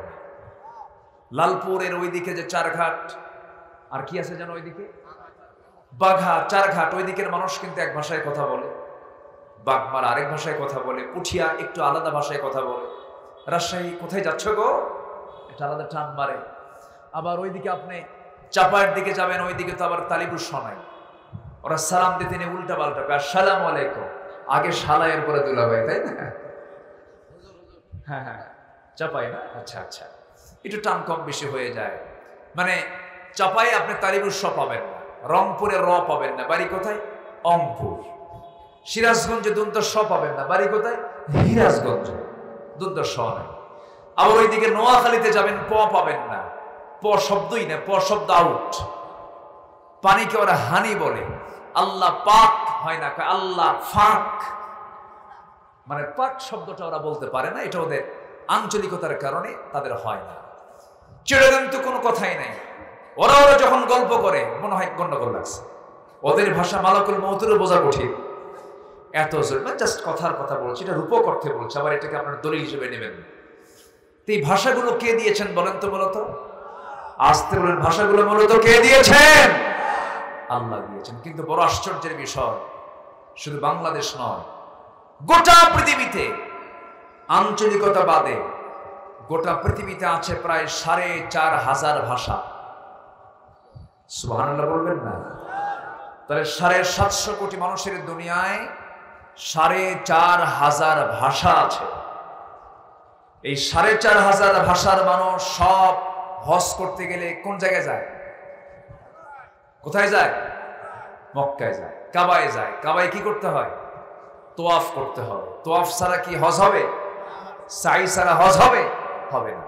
তোয়াফ করতে গিয়ে যখন নামাজের সময় হয়, তখন ইমাম নামাজে দাঁড়ায়। ৪৫০০ ভাষার মানুষ সেই এক ইমামের পেছনে দাঁড়ায় নামাজ পড়ে। বোঝে কি বোঝে না? আসতে করে বোঝে কি বোঝে না? শোনে কি শোনে না? মজা পায় কি পায় না? এক হাজি গেছে সৌদিতে, কোথাও ভাষা বোঝে না। মানে তার কাছে মনে হচ্ছে হারে আমার ভাষা কেউ বোঝে না। দেশে এসে বুড়া চাচা বন্ধুর কাছে গল্প করে, বন্ধু এমন দেশে গেছিলাম যে দেশে কোথাও বাংলা পাইলাম না, শুধু 2 জায়গায় বাংলা পাইছি, আজান যখন দিল আর নামাজ যখন শুরু করল। কি কথা কি বুঝতেছেন আপনারা? সূরা ফাতিহা যখন কইছে আর আজান যখন দিল, তখন মনে হলো যে আমার কাছে বাংলা মনে হলো। অর্থাৎ এটা বোঝা গেল কোরআনের ভাষা হলো পৃথিবীর সকল মানুষের জন্য সহজের ভাষা। যেরকম সুবহানাল্লাহ, আল্লাহ প্রত্যেক জিহ্বার সাথে এটাকে ব্যালেন্স করে দিয়েছেন। আল্লাহু আকবার বলো। এবং এটা হবে কবরের ভাষা, এটা হবে মিজানের ভাষা, এটা হবে পুলসিরাতের ভাষা, এটা হবে হাশরের ভাষা, এটা হবে জান্নাতের ভাষা। অতএব এই কোরআনের এই ভাষা, এই কোরআনকে নিয়ে যারাই ষড়যন্ত্র করেছে এবং যারাই ষড়যন্ত্র করবে, ইতিহাসে আস্থা করে তারা নিক্ষিপ্ত হবে। ঠিক কিনা বলেন? কোরআন কার? আসতে বলবেন না, কোরআন কার? কোরআনকে নিয়ে যারা বাজে কথা বলে, এমন জাতীয় কিছু বুদ্ধিজীবী নামের নাস্তিকজীবী বলে যে কোরআন ১৫০০ বছর আগে থাকা একটা কিতাব, ১৫০০ বছর আগের এই কিতাব আজকের দুনিয়াতে চলতে পারে না, এটা মধ্যযুগীয় আইন। এই জাতীয় কথা বলা মানে সে কি ইমানদার আছে না নাস্তিক হয়ে গেছে? এমন বহু মুসলিম নামধারী কুলাঙ্গার আমার দেশে আছে না নাই? আসতে বলবেন না, আছে না নাই? যারা নাস্তিক তারা কোন দলের হতে পারে না, তারা নাস্তিক, তারা নির্দিষ্ট কোন দলের লোক হতে পারে না, তারা আমাদের কোনোদিন বন্ধু হতে পারে না। সম্মানিত ভাইয়েরা, সম্মানিত বন্ধুগণ, সবচেয়ে বড় কাজ হলো আমাকে আগে আমার ঈমানকে হেফাজত করতে হবে। আমার বন্ধু কে কে খুশি হবেন? আমার রব কে খুশি হবেন? আল্লাহ খুশি হবেন। সম্মানিত ভাইয়েরা, সম্মানিত বন্ধুগণ, 4টা হুকুমের কথা আল্লাহ তাআলা এই কয়েকটা আয়াতের মধ্যে দিয়েছেন। এর মধ্যে 1 নাম্বার যে হুকুমটা আল্লাহ তাআলা বলছেন, তোমরা আমাকে ভয় করো। কাকে ভয় করো? আল্লাহকে ভয় করো। আল্লাহকে ভয় করার 1 নাম্বার কাজ হবে আমরা 5 ওয়াক্ত নামাজ পড়ব। সবাইকে রাজি আছেন? একানা জামাতে, একানা জামাতে, মনোযোগে না মনোযোগে, বুঝে না না বুঝে। শয়তান গিট মারে কয়টা? কোন সময়ের আগে? কোন সময়ের আগে? ফজরের আগে 3টা গিট মেরে দেয়। 3টা গিট মেরে দিয়া শয়তান বলে, আলাইকা লাইলুন তাবিল, তোমার জন্য রাত অনেক লম্বা। রাসূল বলে দিলেন, সেই সময় যদি কোনো বান্দা এই 3টা গিট যদি ছুটাতে চায়, তার 3টা কাজ করতে হবে। নাম্বার 1, সে আল্লাহর নাম নিয়ে সুন্দর দোয়াটা পড়ে, ঘুম থেকে ওঠার দোয়াটা পড়ে সে যদি বিছানায় উঠে বসতে পারে, 1টা গিট ছুটে যায়। সুন্দর করে যখন ওযু বানায় নেয়, 2টা গিট ছুটে যায়। যখন সে নামাজের জন্য যখন পায়ে হেঁটে হেঁটে মসজিদের দিকে রওনা দেয়, নামাজে যখন দাঁড়িয়ে যায়, 3টা গিট ছুটে গেল। জোরে কোন সুবহানাল্লাহ। আর এই 3টা গিট যদি শয়তানের সকালবেলা যদি ছুটাতে পারে, সারাদিন ওই বান্দার কাছে শয়তান আর সহজে আসতে পারে না। সবাইকে নামাজ পড়তে রাজি আছি? 5 ওয়াক্ত নামাজ পড়বেন কারা কারা? একটু হাত তুলে দেখান তো দেখি। সবাইকে রাজি আছেন? জোরে বলি ইয়া আল্লাহ, আরো জোরে ইয়া আল্লাহ। আমাদেরকে 5 ওয়াক্ত সালাত আদায় করার তৌফিক তুমি আল্লাহ দিয়ে দাও। জোরে বলি আমিন, আরো জোরে আমিন, আরো জোরে আমিন। আল্লাহ মুসল্লি দেখতে চান ইয়ারলি না ডেইলি? মান্থলি না ডেইলি? বলেন বলেন কি? ডেইলি। নামাজ হবে কয় ওয়াক্ত? 5 ওয়াক্ত। আমরা পড়বো, জোরে বলি ইনশাআল্লাহ। ভয় করব কাকে? আসতে বলে না, ভয় করব কাকে? ভয়টা কি জানেন? সাইয়েদনা ওমর ফারুকের নাম সবাই শুনছেন তো? ওমর ফারুকের নাম কয় নাম্বার খলিফা? বলেন কয় নাম্বার? ইসলামের খলিফা কয়জন? বলেন কয়জন? 4 জন। এর মধ্যে 2 নাম্বার কে? 1 নাম্বার আবু বকর। এগুলো কি মুসলমানদের জানা কম দরকার না বেশি দরকার? বেশি দরকার। ইসলামের চর্চা, ইসলামের যে কালচার গুলো, এগুলো জানা দরকার আমাদের। অনেকদিন আগে এক মাহফিলে বললাম, ওমরে ফারুককে চিনেন কি? সামনে থেকে একটা ছোট্ট ছেলে দাঁড়ায় বলে, হুজুর আমি চিনি। কে? আমাদের বাড়ির দোতলায় ভাড়া থাকে। মানে ও ছোট মানুষ তো, ওর ব্রেনে যা আসছে। আমি বললাম, তুমি 100-তে 100 পাইছো। সাইয়েদনা ওমর সে ওমর নয়, অর্ধ দুনিয়ার শাসন করত। অর্ধ দুনিয়া, যাকে দেখে রোম পারস্য থরথর করে কাঁপত, যিনি গোটা অর্ধ দুনিয়া শাসন করেছেন, তার যে এরিয়াটা ছিল এখন প্রেজেন্ট ওয়ার্ল্ডে, তাতে 40টা রাষ্ট্র গঠিত হয়েছে। কয়টা রাষ্ট্র? 40টা রাষ্ট্র। সাইয়েদনা ওমর ফারুক রাদিয়াল্লাহু তাআলা আনহু। তাকওয়া কাকে বলে দেখেন। তিনি একদিন তার পরিবারের জন্য কলসিতে করে কূপ থেকে পানি তুলে মাথায় করে আনতেছেন। কিসে করে? মাথায় করে, কলসিতে করে মাথায় করে নিয়ে আসতেছে। হঠাৎ করে একজন প্রশ্নকারী তার সামনে দাঁড়ায় গেল। দাঁড়িয়ে গিয়ে বলতেছে, খলিফা ওমর ফারুক, আমার একটা জিজ্ঞাসা ছিল। বলো। কে? মাথায় কলসি, আমি জিজ্ঞাসা করি কেমনে, দয়া করে মাটিতে নামান। উনি করলেন কি, মাথার কলসিটা মাটিতে না নামায়া উনি হাঁটুতে রাখলেন। কোথায় রাখলেন? হাঁটুতে। হাঁটুতে রেখে বললেন, কি প্রশ্ন বলো। প্রশ্নকারী বলে ফেললেন, সাইয়েদনা ওমর, মাথায় ছিল সেটাই তো সহজ ছিল, আপনি হাঁটুতে রেখে আপনার কষ্টের পরিমাণটা বেড়ে গেল, দয়া করে মাটিতে রাখলে ভালো হয়। সঙ্গে সঙ্গে ওমর ফারুক বলছেন, প্রশ্নকারী, ঠিক আছে, সহজ বিষয় তুমি মনে করলে, কিন্তু আমার কিছু জটিল মনে হচ্ছে। কেন? এই যে কলসিটা আমি মাথায় নিয়েছি, আমি আমার হাঁটুতে রেখে মাটিতে নামাচ্ছি না, এই জন্য মাটিতে জন্য রাখতেছে না, এই জন্য কারণ এই জমিনটা আমার নয়। এই জমিনে যখন এই কলসি যখন আমি রাখতে যাব, কলসির তলা হলো ভিজা। এই জমিনে রাখার সঙ্গে সঙ্গে এই জমিন থেকে কিছু মাটি কলসির তলায় লেগে যাবে। আর এই যে তলায় লেগে গেল এতটুকু মাটি, আমি যদি এখান থেকে নিয়ে চলে যাই, এই জমিওয়ালা কিয়ামতের দিন আমার বিরুদ্ধে মামলা দায়ের করবে। আমি কেমন করে জবাব দেব? আমি কেমন করে তার জবাব দেবে? এই জন্য আমি কলসিটা মাটিতে রাখতেছি না। কলসির তলা ভিজা হওয়ার কারণে সাইয়েদনা ওমর ফারুক তার শাসনামলে তার বাইতুল মালে, তার রাষ্ট্রীয় খাজানায় গোদামের ভিতরে কিছু খাদ্য চলে আসছে, কিছু খেজুর চলে আসছে, কিছু আপেল চলে আসছে। সেই খেজুর আপেলগুলো তিনি বন্টন করবেন। বন্টন শুরু হয় নাই, বন্টনের আগে তার ছোট্ট ছেলে সাইয়েদনা ওমর ফারুকের সামনে আসলেন। এসে বাপকে না বলেই করলেন কি, একটা আপেল তার হাতের মধ্যে উঠায় নিলেন। আপেলটা যখন ছোট্ট ছেলে উঠায় নিয়েছে, মুখের মধ্যে নেওয়া মাত্রই ওমর ফারুক খেপে গিয়ে রেগে গিয়ে ছেলেটার মুখের মধ্যে নখ ঢুকায় দিয়ে আপেলটা বের করে বলছে, বাজান রাগ করিস না, যা তোর মার কাছে চলে যায়, আপেল তোর খাওয়া যাবে না। ছোট্ট ছেলেটা কান্নাকাটি করে মার কাছে গিয়ে বলতেছে, মা আব্বা আমার মুখ থেকে আপেলটা খুলে নিয়েছে, বের করে নিয়েছে, আমাকে খেতে দেয় নাই। সাইয়েদনা ওমর ফারুক রাদিয়াল্লাহু তাআলা আনহু বাড়ির মধ্যে ঢুকলেন। ঢোকা মাত্র স্ত্রী বলছেন, স্বামী আমার, খলিফাতুল মুসলিমিন, আপনি মন খারাপ করবেন না, বিচার সঠিক করবেন, ভালো কথা, কিন্তু ছোট্ট এই বাচ্চাটা একটা আপেল নয় মুখে দিয়েছে, সে আপেলটা মুখ থেকে বের করার কি দরকার ছিল? আমরা নয় যে ভাগে আপেলটা বাবা, সে আপেল হতে একটা আপেল নয় কম নিতাম। অযথা একটা সন্তানকে আপনি কাঁদায় ফেলেন, ছোট্ট বাচ্চাকে কাঁদায় ফেললেন। ওমর ফারুক বলছেন, আমার স্ত্রী, মন খারাপ করো না, মন খারাপ করো না স্ত্রী, সন্তানের দরদ তোমারও আছে আমারও আছে, কিন্তু তুমি কি এটা নিশ্চিত বলতে পারবে এই যে আপেলগুলো বন্টন হয় নাই, এই আপেলগুলো যখন বন্টন করা হবে সবাই যা পাবে আমিও তাই পাবো, কিন্তু বন্টনকৃত আমার ভাগে যে আপেলগুলো পড়বে, সে আপেলের মধ্যে ওই আপেলটাকে পড়বে যে আপেলটা তোমার সন্তান মুখে নিয়েছিল না, তা তো আমরা গ্যারান্টি দিতে পারবো না। অতএব বন্টনের আগে কোনো সম্পদ আমি কারো হাতে দিতে চাই না। যেরকম সুবহানাল্লাহ। তাকওয়া কাকে বলে?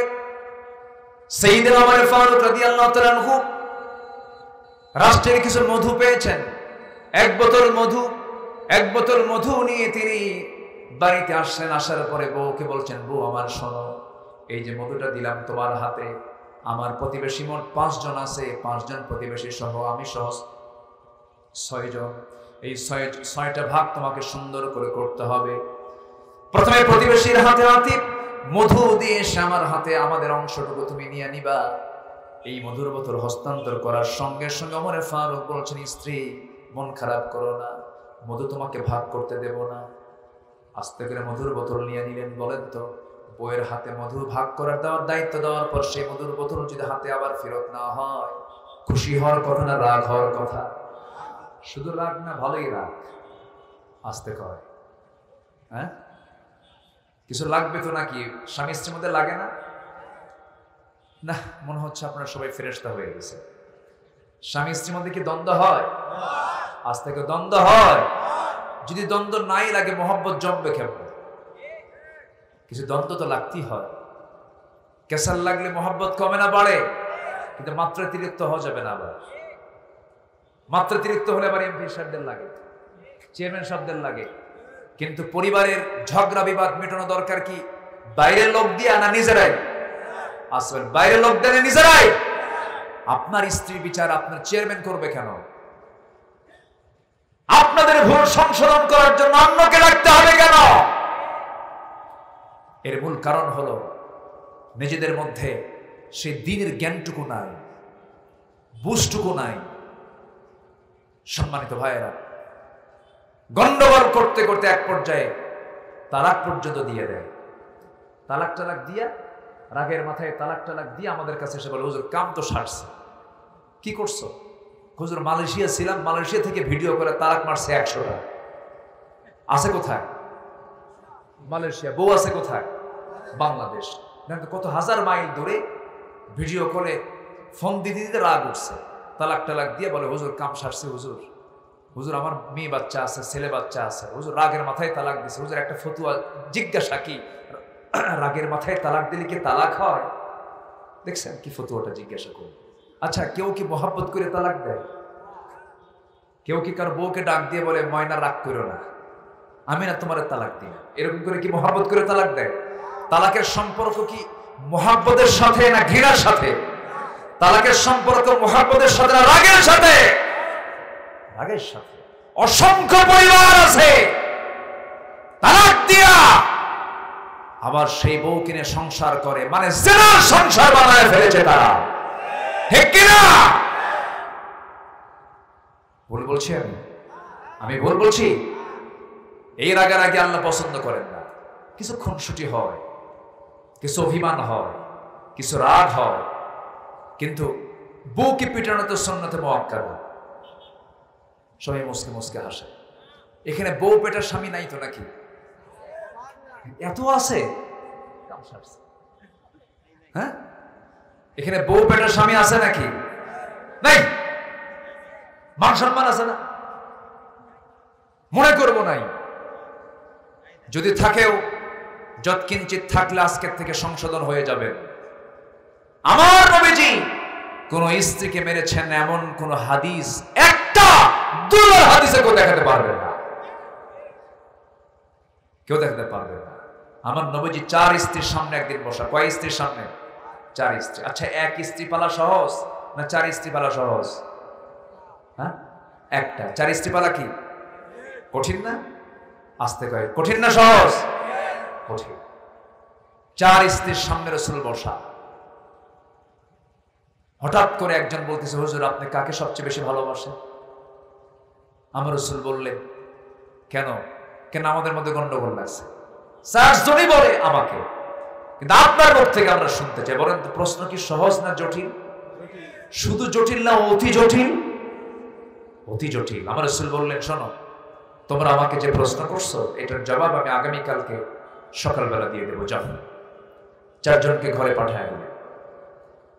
আমার নবীজি করলেন কি, সন্ধ্যা হয়ে গেল, হাতের মধ্যে 8টা খেজুর নিলেন, 2টা করে প্যাকেট করলেন, 2টা করে খেজুর বরাদ্দ করলেন। প্রতিমা আম্মা জান আয়েশার ঘরে ঢুকে বললেন, আয়েশা আমি তোমাকে দারুণ ভালোবাসি, আমি তোমাকে মহব্বত করি, আমি তোমাকে 2টা খেজুর মহব্বত করে দিয়ে গেলাম, কিন্তু তোমাকে 2টা খেজুর যে দিয়ে গেলাম এই কথা যেন অন্য কোন স্ত্রী কানে না যায়, সাবধান। দ্বিতীয় স্ত্রী ঘরে গিয়ে এরকম কথাই বললেন, 2টা করে খেজুর দিলেন। 4 স্ত্রী ঘরে গেলেন, সমান করে হক আদায় করলেন, সুন্দর করে মিষ্টি কথা বললেন। এরপরে তিনি চলে আসলেন। পরের দিন সকালবেলা বুক ভরা আশা নিয়ে 4 জনই নবীর সামনে গিয়ে দাঁড়াইছে। এবার প্রশ্ন করছে, হুজুর আপনি আজকে জানাতে চেয়েছেন আপনি কাকে সবচেয়ে বেশি ভালোবাসেন? রাসূল বলেন, গত রাত্রিতে আমি যাকে লুকোচুরি করে 2টা খেজুর দিয়ে আসছি আমি তাকেই সবচেয়ে বেশি ভালোবাসি। যা, সুবহানাল্লাহ বলবেন না? Manage marriage life, manage life, marriage life, manage life. বিবাহিত জীবন হলো ম্যানেজ করার লাইফ। তাকে বুঝাতে হবে। বুদ্ধি বেশি কার, নারীর না পুরুষের? আস্তে কর। এটা কি আমার কথা? কার কথা? আসলে কার কথা? সাক্ষী যদি নিযুক্ত করা হয়, ইসলাম বলে পুরুষ যদি হয় 1 জন, নারী হবে কয়জন? কেন? আল্লাহ তো 2 জন না বলতে পারতেন, 1 জনও বলতে পারতেন। আল্লাহ জানেন যে সাক্ষী মেয়েদের কয়জন লাগবে, আল্লাহ ভালো করে জানেন। আমার রাসূল একদিন বলছেন, তোমাদের মধ্যে তোমরা যারা নারী আছো বেশি করে দান করো, তাসাদ্দাক না, তোমরা বেশি করে দান করো। কেন? তোমাদের মধ্যে 2টা ঘাটতি আছে, একটা হচ্ছে ইলমের ঘাটতি, আরেকটা হচ্ছে ইবাদতের ঘাটতি। ইবাদতের ঘাটতি হলো পুরুষরা সারা মাস নামাজ পড়তে পারে, মেয়েরা পারে? আসতে পারে, মেয়েরা পারে। এটা মাফ করে দিয়েছেন কে? কিন্তু লস আছে না নাই? আসতে কয়, লস আছে না নাই? সে লস কি আমাদের আছে? সে ঘাটতি আমাদের আছে? না, তোমাদের আছে ইলমের ঘাটতি। কেন? মহিলা সাহাবীরা বললেন, ইয়া রাসূলুল্লাহ কেন? রাসূল বললেন, পুরুষ সাক্ষী হলো 1 জন, নারী সাক্ষী কয়জন? 2 জন। মেডিকেল সায়েন্স বলছে পুরুষের ব্রেনের সেল হলো 49টা, মেয়েদের ব্রেনের সেল হলো 39টা, 10টা কম। দোষ কার? আল্লাহ, আল্লাহ দোষ। বুদ্ধি যদি সমান হয় কেউ কাউকে দাম দেবে না তো। বুদ্ধি যদি সমান হয় কেউ কাউকে মানবে না। শোনেন, আপনার বউ যত বড় শিক্ষিত হোক না কেন, যত বড় দায়িত্বশীল হোক না কেন, আপনার কাছে যখন, আপনার স্ত্রীর কাছে যখন কোনো বান্ধবী আসবে, তখন সোজা গিয়ে আগে তার রান্নাঘর দেখাবে। রান্নাঘর দেখে বলবে, বোন দেখো তো আমার রান্নাঘরটা কেমন হয়েছে, ঠিক আছে না? আল্লাহ তাআলা মেয়েদেরকে একটা প্রকৃতি দিয়েছেন, একটা নেচার দিয়েছেন। পরিচালক হবে নারী না পুরুষ? আসতে বলে, আরো জোরে, আরো জোরে। পুরুষ। আর রিজালু কাওয়ামুনা আলান নিসা, আছে না নাই? কোরআনের সরাসরি আয়াত, আর রিজালু কাওয়ামুনা আলান নিসা, নারীর পরিচালক পুরুষ হবে। হজে যদি কোনো মহিলা একা যেতে চায়, হবে হজ, সাথে কে যাবে? পরিচালক। কে যাবে? পরিচালক। কে যাবে? স্বামী, ভাই, বাবা, চাচা, মামা, ছেলে, ভাতিজা, ভাগিনা, যে কোনো পুরুষকে, তার মহরম একজন পুরুষকে সাথে নিতে হবে, নচেত তার হজের মতো ফরজ ইবাদত কবুল হবে না, হবে না, হবে না। ঠিক কি না? তাহলে পরিচালনার দায়িত্ব আল্লাহ তাআলা দিয়েছেন নারীকে না পুরুষকে? জোরে কোন, নারীকে না পুরুষকে? এখন চালায় কারা? আলহামদুলিল্লাহ। নাকি রাগ করতেছেন নাকি? আচ্ছা, নামাজে দাঁড়াবেন আপনি, ইমাম হবে কে? আজ থেকে স্বামী হবে না স্ত্রী হবে? স্বামী হবে। আমার বন্ধুগণ, কথার তো কোনো থামা নাই, বহুদিকে কথা চলে যায়। সাইয়েদনা ওমর ফারুকের মতো মানুষ মনে আছে আপনাদের? ওমর ফারুকের মতো মানুষ বউয়ের সামনে থেকে যখন মধুর বোতলটা টান দিয়েছেন, বউটার মন খারাপ। স্বামী আমাকে মাইন্ড করলো, স্বামী আমাকে সন্দেহ করলো, আমি ওজনে কম দেব মনে হয়, মনক্ষুণ্ণতা নিয়ে কথা বলা বন্ধ করে দিয়েছেন। ওমর ফারুক রাদিয়াল্লাহু তাআলা আনহু মধুর বোতলটা নিয়ে প্রতিবেশীর ঘরের মধ্যে ঢুকলেন। ঢুকে বলছেন, প্রতিবেশী শোনো, এই যে মধুর বোতল তোমাকে দিয়ে গেলাম, সমান 6টা ভাগ করবা। সমান 6 ভাগে ভাগ করে প্রত্যেক প্রতিবেশীর ঘরে ঘরে একটা করে ভাগ দিয়া তোমার নিজের জন্য একটা ভাগ নিয়ে তুমি আমাকে সর্বশেষ একটা ভাগ আমারে দিয়ে দিবা, সমান করে ভাগ করবা। কিন্তু সাইয়েদনা ওমর ফারুক রাদিয়াল্লাহু তাআলা আনহু তার অংশের মধুটুকু নিয়ে সোজা বউয়ের সামনে গিয়ে সালাম দিয়ে বলছে, বউ আমার, আল্লাহর কসম করে বলি, আমি তোমাকে ভালোবাসি, মোহাব্বত করি, আমি তোমাকে সন্দেহ করি নাই, আমি তোমার প্রতি কোনো সন্দেহ রাখি না কখনো। কারণ আমি রাষ্ট্র চালাই, তুমি আমার পরিবার চালাও। আমি রাষ্ট্র চালাই, তুমি আমার বাচ্চা কাচ্চার জন্য রান্না বান্না প্রস্তুত করো। আমি রাষ্ট্র চালাই, তুমি আমার সন্তানদের সকল কিছুর তত্ত্বাবধান করো। তুমি আমার ফ্যামিলির ম্যানেজার, আমি তোমাকে সম্মান করি। তুমি আমার সন্তানদের মা, আমি তোমাকে সম্মান করি, রেসপেক্ট করি। কিন্তু তুমি আমার প্রতি যদি সন্দেহ করো, ভুল ধারণা হবে। কিন্তু না না, আমার স্ত্রী শোনো, এই মধুর বোতলটা আমি তোমাকে দিয়েছিলাম ভাগ করার জন্য।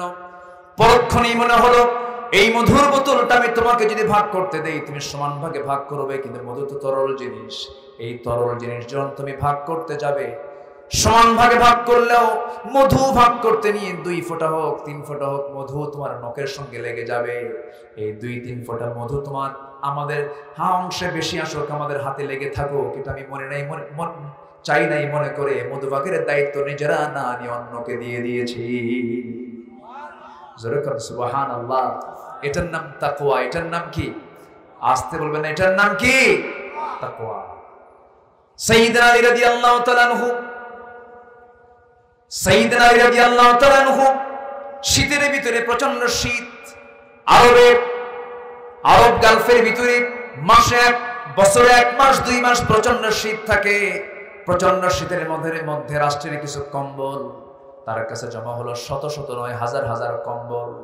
পার্শ্বে কম্বল রেখে সাইয়েদনা আলী থরথর করে কাঁপতেছেন। বলা হলো, আলী, পার্শ্বে কম্বল, তুমি হলে প্রথম একজন নাগরিক, ফার্স্ট ক্লাস নাগরিক, প্রথম নাগরিক এই রাষ্ট্রে। এতগুলো কম্বল থাকার পরেও তুমি থরথর করে কাঁপতেছে, একটা কম্বল তুমি তোমার ভাগে পাবে, তুমি কম্বলটা নিয়ে গায়ে দাও। তিনি বলছেন বন্টন হয়েছে নাকি? না, বন্টন হয় নাই। বন্টন হওয়ার আগ পর্যন্ত কম্বল আমার গায়ে দেওয়া জায়েজ নাই। যেরকম সুবহানাল্লাহ। এটার নাম হলো আল্লাহর ভয়। কার ভয় বলেন? আসতে বলবেন না, কার ভয়? আল্লাহর ভয়। সাইয়েদনা ওমর ফারুকের শাসন আমলে সাঈদ বিন আমির নামে একজনকে সাইয়েদনা ওমর ফারুক একটা অঞ্চলের গভর্নর করেছিলেন, হিমসের গভর্নর করেছিলেন। হিমসের গভর্নর করে পাঠালেন, 1 বছর দায়িত্ব পালন করলেন। কয় বছর? 1 বছর। সাইয়েদনা ওমর ফারুকের কাছে হিমসের এলাকার লোকজন গিয়ে বলল, ওমর এমন একজন গভর্নর দিয়েছেন, এটা চলবে না, এটা অচল, আপনি তাকে তলব করুন। আমরা তার গভর্নরের দায়িত্ব আমরা মেনে নিতে পারছি না। তার মধ্যে আমরা বেশ 3 থেকে 4টা দোষ পাচ্ছি। কি কি দোষ বলো তো? সাইয়েদনা ওমর ফারুকের সামনে জনগণ অভিযোগ করল, 1 নম্বর দোষ হলো প্রত্যেকদিন অফিসে দেরি করে যায়। আচ্ছা, আমি কি শেষ করে দেব নাকি? এই যে 2-1 জন করে ওঠে যে, সমস্যা আপনাদের? অসুবিধা? অসুবিধা হচ্ছে আপনাদের? আরেকটু সময়, আমিও তো যাব, আমিও তো বাড়ি যাব। শেষটা আমরা দোয়া করে যাব। জোরে বলি ইনশাআল্লাহ, আর জোরে বলি ইনশাআল্লাহ। একটু বসে, কত সময় তো আমরা এদিক সেদিক নষ্ট করে ফেলি। 4 দোকানে বসলে গোটা রাত পাড়ি হয়ে যায়। রাত 3টার দিকে ব্রাজিল আর্জেন্টিনার খেলা হলে 3টার দিকে, 2:30টার দিকে ওটা উজু করে তাহাজ্জুদ পড়ে কয় আল্লাহ আমার দরজা নসিব, এরপরে খেলায় বসে। কত সময় আমরা নষ্ট করি। একটু বসেন, একটু বসেন। হিমসের গভর্নর সাঈদ বিন আমিরের বিরুদ্ধে জনগণ গিয়ে রিপোর্ট করছে খলিফার কাছে। 3টা দোষ তার মধ্যে আমরা পেয়েছি। নাম্বার 1 হলো অফিসে যেতে দেরি করেন। নাম্বার 2 হলো সপ্তাহে 1 দিন তিনি অফিসে যান না। নাম্বার 3 হলো মাঝে মাঝে অফিসের ভিতরে মৃগী রোগীর মতো অজ্ঞান হয়ে পড়ে থাকে। এই 3টা অভিযোগ যখন দেওয়া হলো, ওমর ফারুকের কানে যখন সংবাদটা চলে গেল, দ্রুত সংবাদ পাঠালেন, সাঈদ বিন আমির, জনগণ তোমার বিরুদ্ধে কিছু অভিযোগ আমার দরবারে দিয়ে গেছে, আমার দফতরে দিয়ে গেছে, তুমি আমাকে এই প্রশ্নের জবাব করে দেবে, আসো তাড়াতাড়ি। সাঈদ বিন আমির যখন রওনা দিলেন, খলিফা ওমর ফারুকের সামনে গিয়ে দাঁড়ালেন। যারা সত্যবাদী, স্পষ্টবাদী, যারা হকের পক্ষে থাকে, তাদের কি কোনো ভয় আছে নাকি? তাদের ভয় শুধু একমাত্র কার ভয়? আল্লাহর ভয়। সামনে গিয়ে দাঁড়ালেন। দাঁড়ানোর সঙ্গে সঙ্গে ওমর ফারুক বলছেন, তোমার বিরুদ্ধে জনগণ কিছু অভিযোগ দিয়েছে। কি কি অভিযোগ বলুন, আমাকে শোনায় দেন। নাম্বার 1, তুমি অফিসে দেরি করে যাও। প্রত্যেক দিন তোমার অফিসে যেতে দেরি হয়। সপ্তাহে তুমি 1 দিন অফিসে যাও না। মাঝে মাঝে তুমি মৃগী রোগীর মতো অজ্ঞান হয়ে তুমি অফিসে পড়ে থাকো। এগুলোর কারণটা কি? তুমি এগুলোর জবাব কে দেওয়া হয়েছে? 3টা অভিযোগের জবাব আমি একটা একটা করে আমি আপনাকে দিতে পারবো। কি অভিযোগের জবাব তুমি বলো? নাম্বার 1, প্রত্যেক দিন আমি অফিসে যেতে দেরি করি। এবার তিনি জবাব দিচ্ছেন, আমিরুল মুমিনিন আল্লাহর কসম করে বলি, আমি প্রত্যেকদিন অফিসে ঠিক সময়ে যেতে চাই, কিন্তু যেতে পারি না। এর কারণ হলো আমি হিমস নামক প্রদেশের বড় একজন গভর্নর হতে পারি, কিন্তু আমার বাড়িতে একটা চাকর পর্যন্ত নাই, একজন কাজের মানুষ পর্যন্ত নাই। আল্লাহ আমাকে অনেক সন্তান দান করেছেন, ছোট ছোট বাচ্চাগুলো আছে। আমার বউ সমস্ত কাজগুলো সারতে গিয়ে হিমশিম খান, তিনি একা সারতে পারেন না। এই জন্য আমার স্ত্রীকে পাশাপাশি সহযোগিতা করতে গিয়ে, রান্না বান্না, কাপড় চোপড় ধুইতে গিয়ে, পারিবারিক কাজ করতে গিয়ে আমার একটু দেরি হয়ে যায়। এই জন্য আমার অফিস আসতে দেরি হয়ে যায়। ওমর ফারুকের চোখের কোনায় পানি জমে গেছে, কাঁদতেছে। নাম্বার 2 হলো আমার বিরুদ্ধে অভিযোগ দেওয়া হয়েছে, আমি নাকি সপ্তাহে অফিসে 1 দিন যাই না। আমিরুল মুমিনিন আল্লাহর কসম করে বলি, প্রত্যেক দিন অফিসে যেতাম, কিন্তু একটা দিন যেতে পারি না। আমার গায়ের যে কাপড়টা দেখতে পাচ্ছেন, এই একটা কাপড় ছাড়া বিকল্প কোনো কাপড় আমার বাড়িতে আর দ্বিতীয়টা নাই। এই কাপড়টা 6 দিন পরি। 6 দিন পরার পর শুক্রবারে রাসূল বলেছেন, পরিষ্কার পরিচ্ছন্ন নতুন পোশাক পরে তোমরা মসজিদে আসবে। সেই দিন গোসলটা করো সুন্নাত, আমি গোসলটা উত্তম রূপে করি। কাপড় আমার একটা মাত্র কাপড় ধুইতে দিলে আমি অন্য কোনো কাপড় পরতে পারি না, কাপড়ই তো আমার নাই। সেই শুকায় দুপুরে রাত দিয়া জুমার নামাজ পড়তে যাই, এই জন্য সপ্তাহে একটা দিন আমি জুমার দিন আমি অফিস করতে পারি না। নাম্বার 3 প্রশ্ন হলো, মাঝে মাঝে তুমি অফিসে গিয়ে মৃগী রোগীর মতো অজ্ঞান হয়ে পড়ে থাকো, এর কারণটা কি? সাইয়েদনা ওমর ফারুকের সামনে যখন এমন প্রশ্ন যখন করা হলো, সঙ্গে সঙ্গে সাঈদ বিন আমির বলছেন, সাইয়েদনা ওমর ফারুক রাদিয়াল্লাহু তাআলা আনহু, আল্লাহর কসম করে বলে আমি অসুস্থ নই, কিন্তু একটা কথা মনে হলে পরে আমি অজ্ঞান হয়ে পড়ে যাই। কি সেটা? হুজুর, আপনার প্রিয় সাহাবী, আমার প্রিয় ভাই, সেই সাহাবীর নাম হলো খুবাইব ইবনে আদি রাদিয়াল্লাহু তাআলা আনহু। সেই খুবাইব কি আপনার প্রিয় সাহাবীকে মক্কার কুরাইশরা যখন মক্কা থেকে ধরে এনে, মদিনা থেকে ধরে এনে মক্কার জেলখানায় যখন রাখা হলো, জেলখানায় রাখার পর সেই জেলখানায় থাকা অবস্থায় খাওয়া দাওয়া বন্ধ করে দেওয়া হলো। খাওয়া দাওয়া বন্ধ করলে হবে কি? তারা খাওয়া দাওয়া বন্ধ করেছে কুরাইশরা, তার খাওয়ার বন্দোবস্ত করেছেন আমার আল্লাহ তাআলা নিজে। 4টা মাস যখন খাওয়া দাওয়া হলো না, আল্লাহ তাআলা জান্নাতের খাবারগুলো তাকে খাওয়ায় দিলেন। কুরাইশরা মনে মনে চিন্তা করলো, খুবাইবকে যদি আমরা বেঁচে রাখি, মানুষ তো দিন গ্রহণ করা শুরু করে দেবে, খাওয়া ছাড়া একজন মানুষ কতক্ষণ বাঁচতে পারে? সেই খুবাইব বিন আদি রাদিয়াল্লাহু তাআলা আনহুর চোখের সামনে সাঈদ বিন আমির সে সময় ইসলাম কবুল করেন না। তিনি বলছেন, আমিরুল মুমিনিন, আমি তো ওখানে ইসলাম কবুল করি নাই। আমি সাঈদ বিন আমির, আমি নিজের চোখে দেখেছি খুবাইব বিন আদি রাদিয়াল্লাহু তাআলা আনহুকে আমার চোখের সামনে ধরে আনা হলো, 2 হাত বাঁধা হলো, 2 পা বাঁধা হলো। চোখের সামনে যখন হাত পা বাঁধা হবে, সেই সময় আমার ওই প্রিয় ভাই খুবাইব বলল, ও কুরাইশরা, তোমার আমার শেষ ওসিয়ত যদি পূরণ করতে চাও, আমার শেষ একটি ইচ্ছা আছে, সেটা হলো দুনিয়ার কারোর সঙ্গে দেখা করা নয়। আমি একটু ওযু বানাবো, 2 রাকাত নামাজ পড়বো, দুনিয়ার কারোর সঙ্গে সাক্ষাৎ আমি করতে চাই না। 2 রাকাত নামাজ আদায়ের মধ্য দিয়ে আমি আল্লাহর সঙ্গে সর্বশেষ কথা আমি নামাজের মধ্যে বলতে চাই। এই কথা বলে খুবাইব বিন আদি নামাজ শেষ করলেন। নামাজ শেষ করার সঙ্গে সঙ্গে কাউকে আর বলতে হলো না, স্বেচ্ছায় দৌড়ে দৌড়ে ফাঁসির মঞ্চের দিকে দৌড়ে দৌড়ে যাচ্ছেন খুবাইব বিন আদি রাদিয়াল্লাহু তাআলা আনহু। সবাই বলতেছে, খুবাইব রে, মানুষ কি মরার জন্য কেউ দৌড়ায় নাকি? খুবাইব বলছেন, তোমরা আমাকে মৃত্যুর দিকে নিয়ে যাচ্ছ, আর আমার আল্লাহ আমাকে জান্নাতের হুরগুলো একটা একটা করে দেখায় দিতেছেন। জোরে কোন সুবহানাল্লাহ। সাইয়েদনা খুবাইব রাদিয়াল্লাহু তাআলা আনহু নামাজ শেষ করে একটা দোয়া করেন, আল্লাহ তাআলা, আমি খুবাইব মনে হয় বাঁচবো না, নাকের মধ্যে জান্নাতের সুঘ্রাণ পেতেছি, আমি মনে হয় দুনিয়া থেকে বিদায় হয়ে যাব। আজকে 4টা মাস রাসূলকে দেখতে পাই না, তোমার কাছে ক্ষমা চাই, তোমার কাছে প্রার্থনা করে আমি যদি দুনিয়া থেকে বিদায় নিয়ে নিই, আমার বিদায়ী সালামটা তুমি আল্লাহ নবীর দরবারে পৌঁছায় দিও। এই কথা বলে ফাঁসির মঞ্চের দিকে তিনি রওনা দিয়ে দিলেন। এইদিকে আমার নবীজি মদিনার মসজিদে সাহাবায়ে কেরামকে নিয়ে কথা বলতে বলতে সামনে হঠাৎ করে দাঁড়ায় গেলেন আর দোয়া করছেন, সালামুন আলাইকা ইয়া খুবাইব, সালামুন আলাইকা ইয়া খুবাইব। সাইয়েদনা ওমর ফারুক সামনে দাঁড়ায় বলছে, হুজুর, খুবাইবের জন্য আপনি সালাম দেন কেন? খুবাইবের কি হয়েছে? রাসূলকে দেখে বলেন, তোমরা কি জানো আমার খুবাইব দুনিয়াতে আর বেঁচে নাই, আমার খুবাইব জান্নাতের পাখি হয়ে জান্নাতের মধ্যে উড়ে বেড়াতেছে। সেই সাঈদ বিন আমির বলছেন, ভাই ওমর, সেই খুবাইবকে যখন ফাঁসির মঞ্চে যখন ঝুলানো হলো, ফাঁসি কাস্টে তুলে নিয়ে 2 হাত 2 পা বাঁধা হলো, আমার চোখের সামনে তার ডান হাতে একটা তরবারি মেরে দিল, ডান হাতটা ছিটকে পড়ে গেল, বাম হাতে তরবারি হাঁকা দিল, বাম হাতটা ছিটকে পড়ে গেল।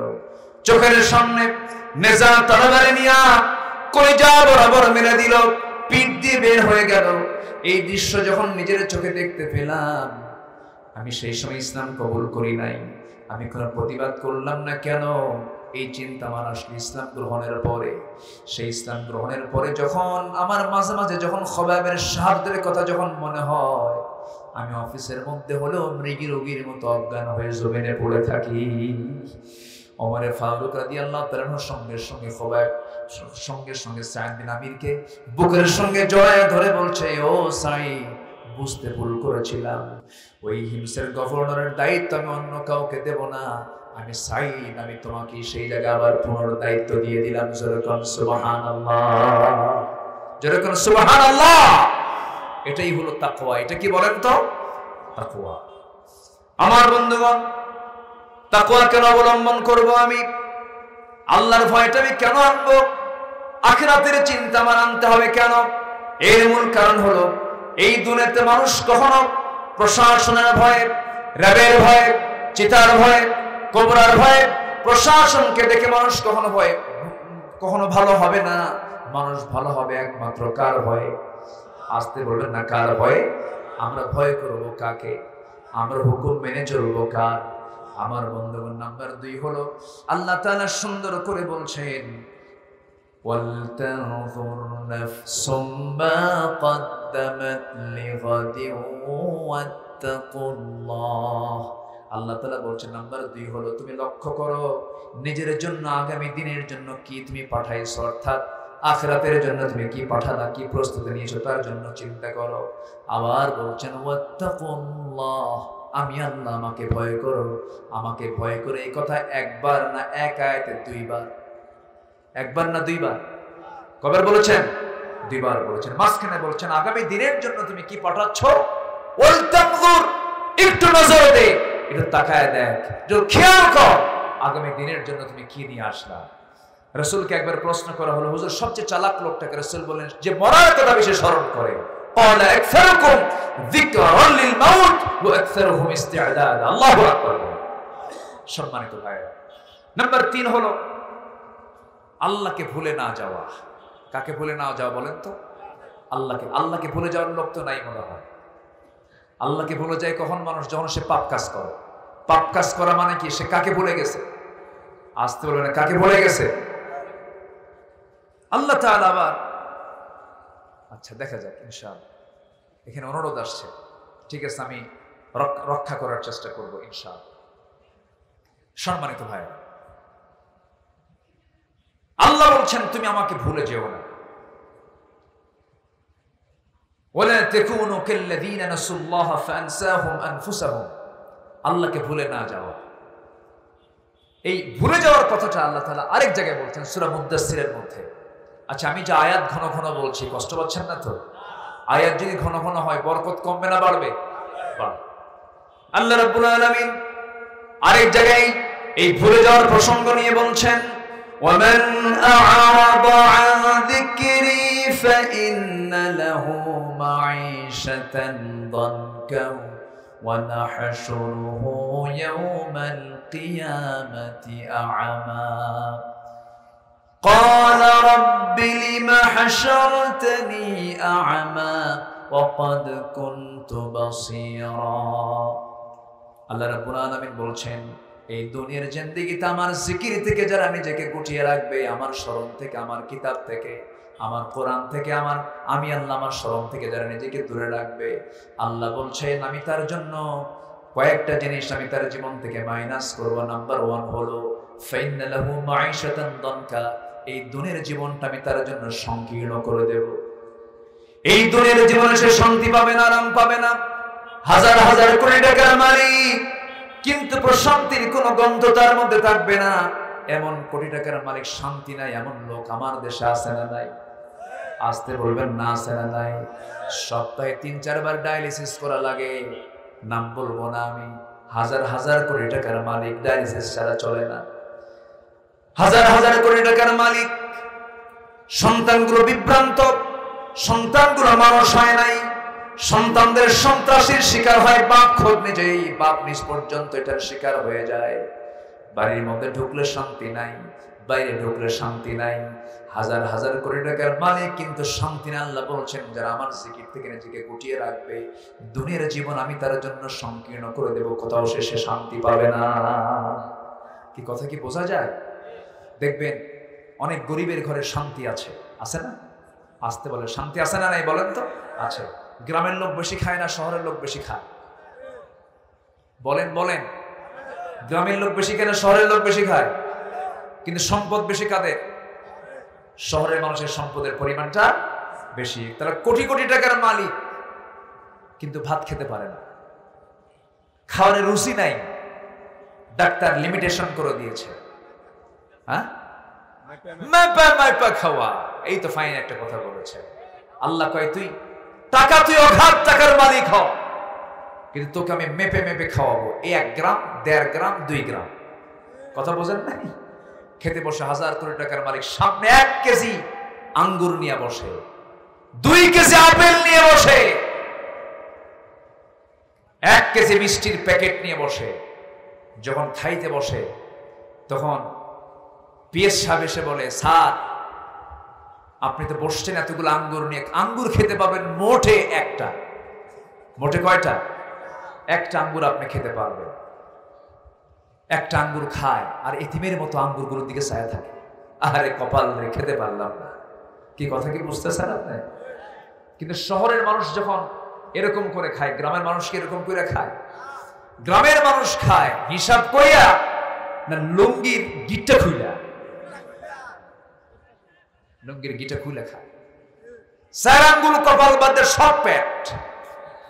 ফজর নামাজ পড়ে বের হইছে আঙ্গুর নিয়া, এবং আখিরাতের জিন্দেগি তারা ক্ষতিগ্রস্ত হয়ে যাবে। এবং তাদেরকে আমি আখিরাতে হাসরের ময়দান আমি তাদেরকে, আজকে যে সূরা থেকে কথা বলছে সেই সূরার নামটাও সূরাতুল হাসর।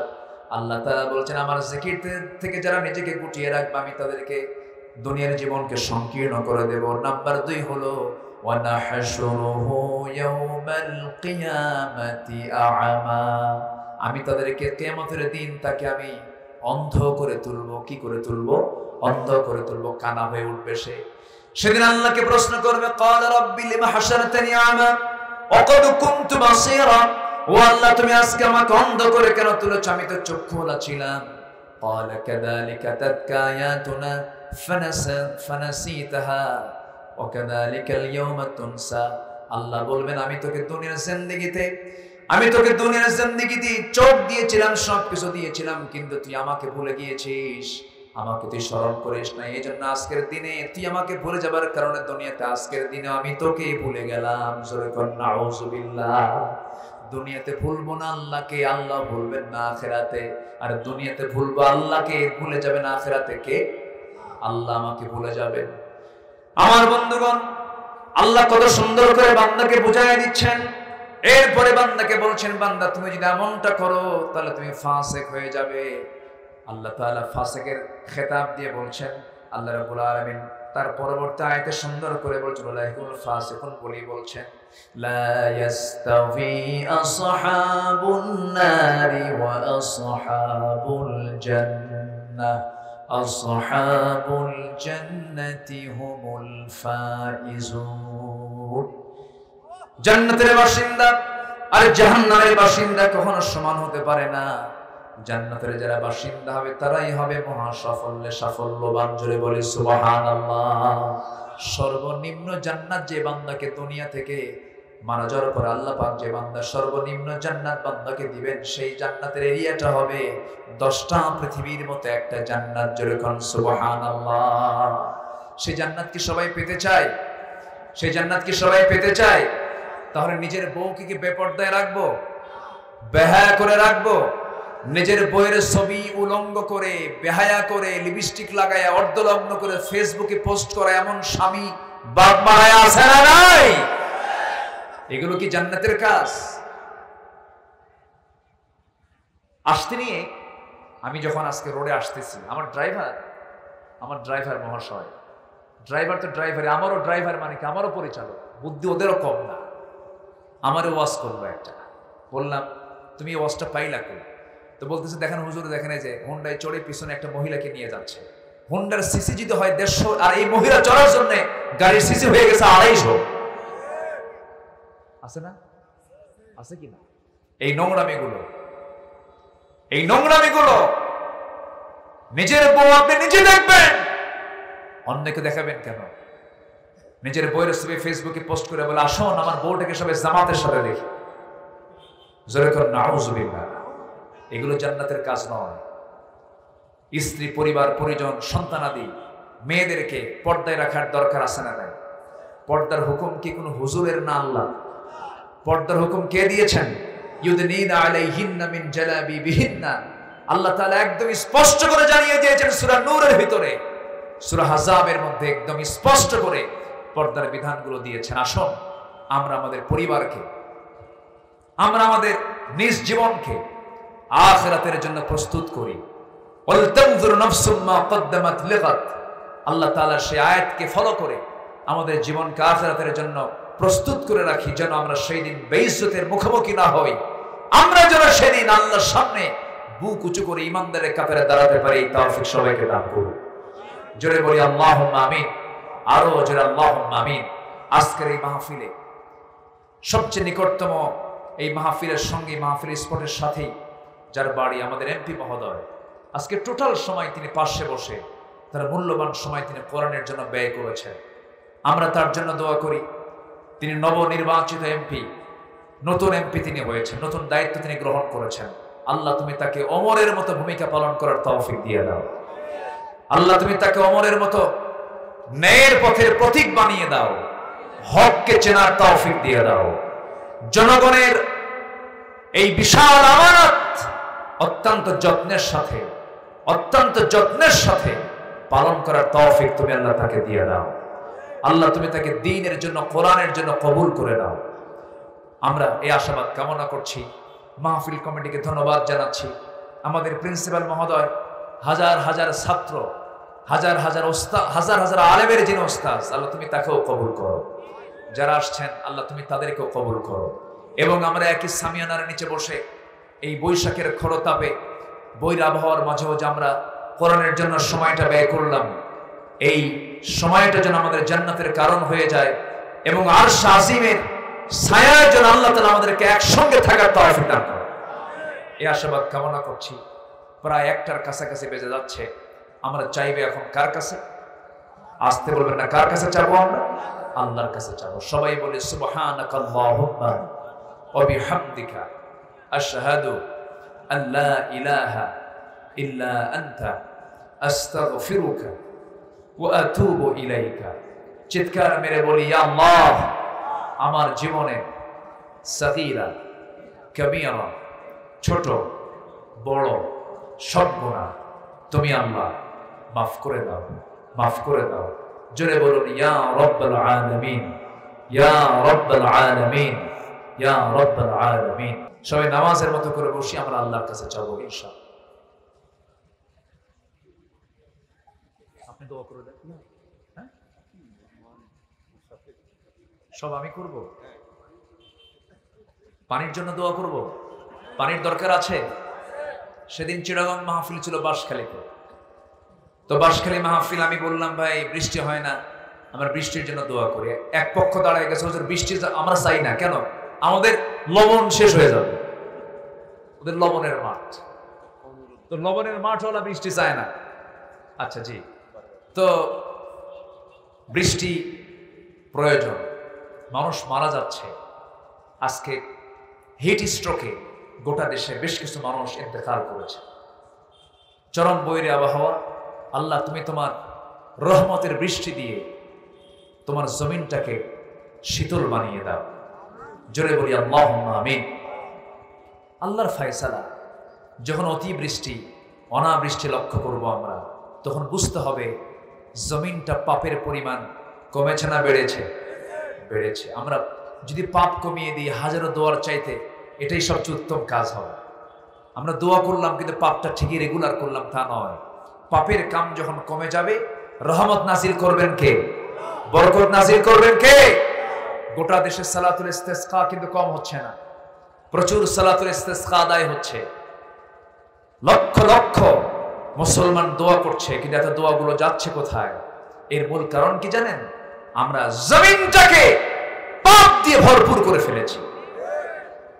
আমরা পাপ কমিয়ে ফেলি, নিজে নিজে সচেতন হয়ে যায়, পাপ মুক্ত জীবন গড়ি, পাপ মুক্ত পরিবার গড়ি, পাপ মুক্ত সমাজ গড়ি। আল্লাহ তাআলা সেই তৌফিক দান করুন। জোরে বলি আল্লাহুম্মা আমিন। একজন ভাই, কি এটা তেলাওয়াত শুনতে চাচ্ছেন? তেলাওয়াত শুনবেন আপনারা? আগ্রহ আছে? আর কি শুনবেন? গজলও শুনবেন? তাহলে এতক্ষণ কি শুনলেন আপনারা? আবার নতুন করে জি আলহামদুলিল্লাহ। দেখি আমি জি শেষ ক্লাস তো, শেষ ক্লাসে তো মানে এই 2 ঘন্টা কথা বলার পর কণ্ঠের কন্ডিশনও ভালো থাকে না। দেখি একটু আমি চেষ্টা করছি ইনশাআল্লাহ, যেহেতু শুনতে চাচ্ছেন। আউযু বিল্লাহি মিনাশ শাইতানির রাজীম। বিসমিল্লাহির রহমানির রহিম।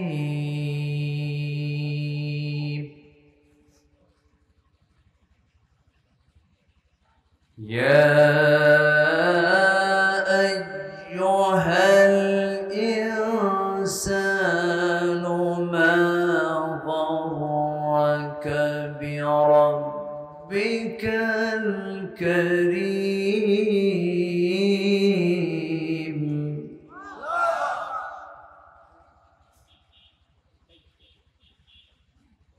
الذي خلقك فسواك فعدلك في أي صورة ما شاء ركبك.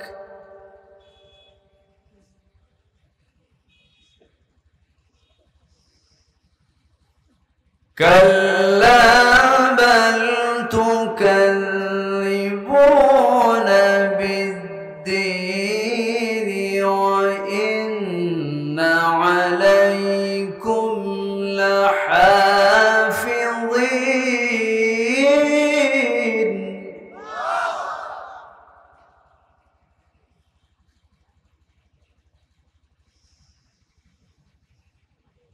كراما كاتبين يعلمون ما تفعلون. إن الأبرار لفي نعيم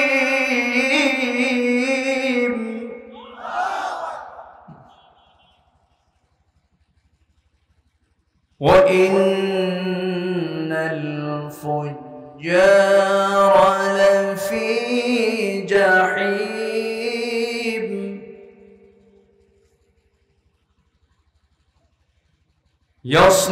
يصلونها يوم الدين وما هم عنها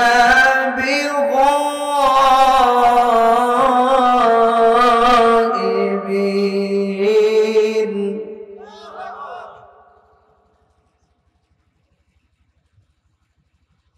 وما أدراك ما يوم الدين ثم ما أدراك ما يوم الدين.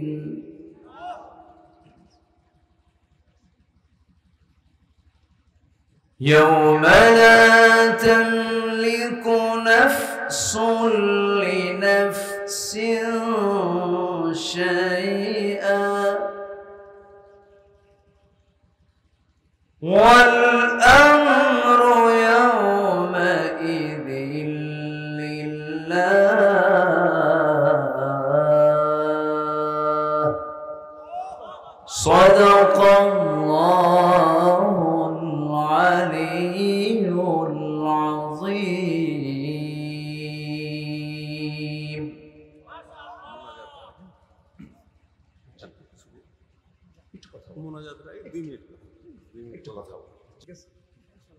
জি আমরা কি আমাদের কি গজল শুনতে হবে আপনাদের?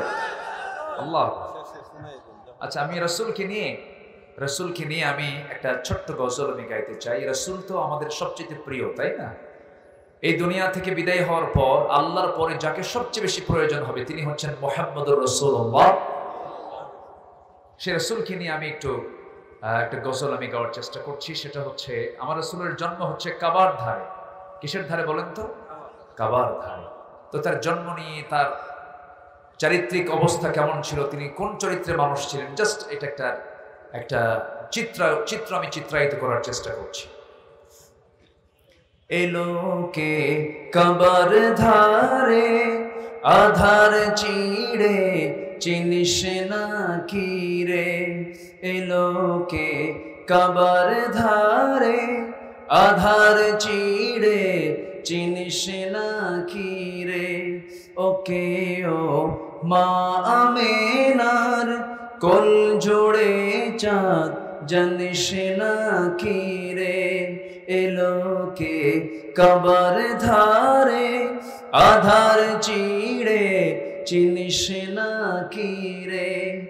মুতালিব আজকে কেন বেহুশ হেন বকে খুশির বান, বেদনার সুপ্ত ক্ষতে হাত বুলাতে কারে আগমন, সাহারার হৃদয় ভরা ঝরনা ধারা বইল না কি রে, এলোকে কাবার ধারে আধার চিড়ে চিনিস না কি রে। বাগিচায় ছন্দ বিলায় বুলবুলি হায়, আজ সে দিওয়ানা চুমু খায় প্রেমের ভাষায় গভীর নেশায়, পে পরওয়ানা গোলাপের অধর ভরে খুশবু ঝরে রয় না বাকি রে, এলোকে কাবার ধারে আধার চিড়ে চিনিস না কি রে, ওকে ও মা আমেনার কোল জোড়ে চাঁদ জানিস না কি রে, জানিস না কি রে, জানিস না কি রে। এত আসতে মারহাবা। আচ্ছা, যতটুকু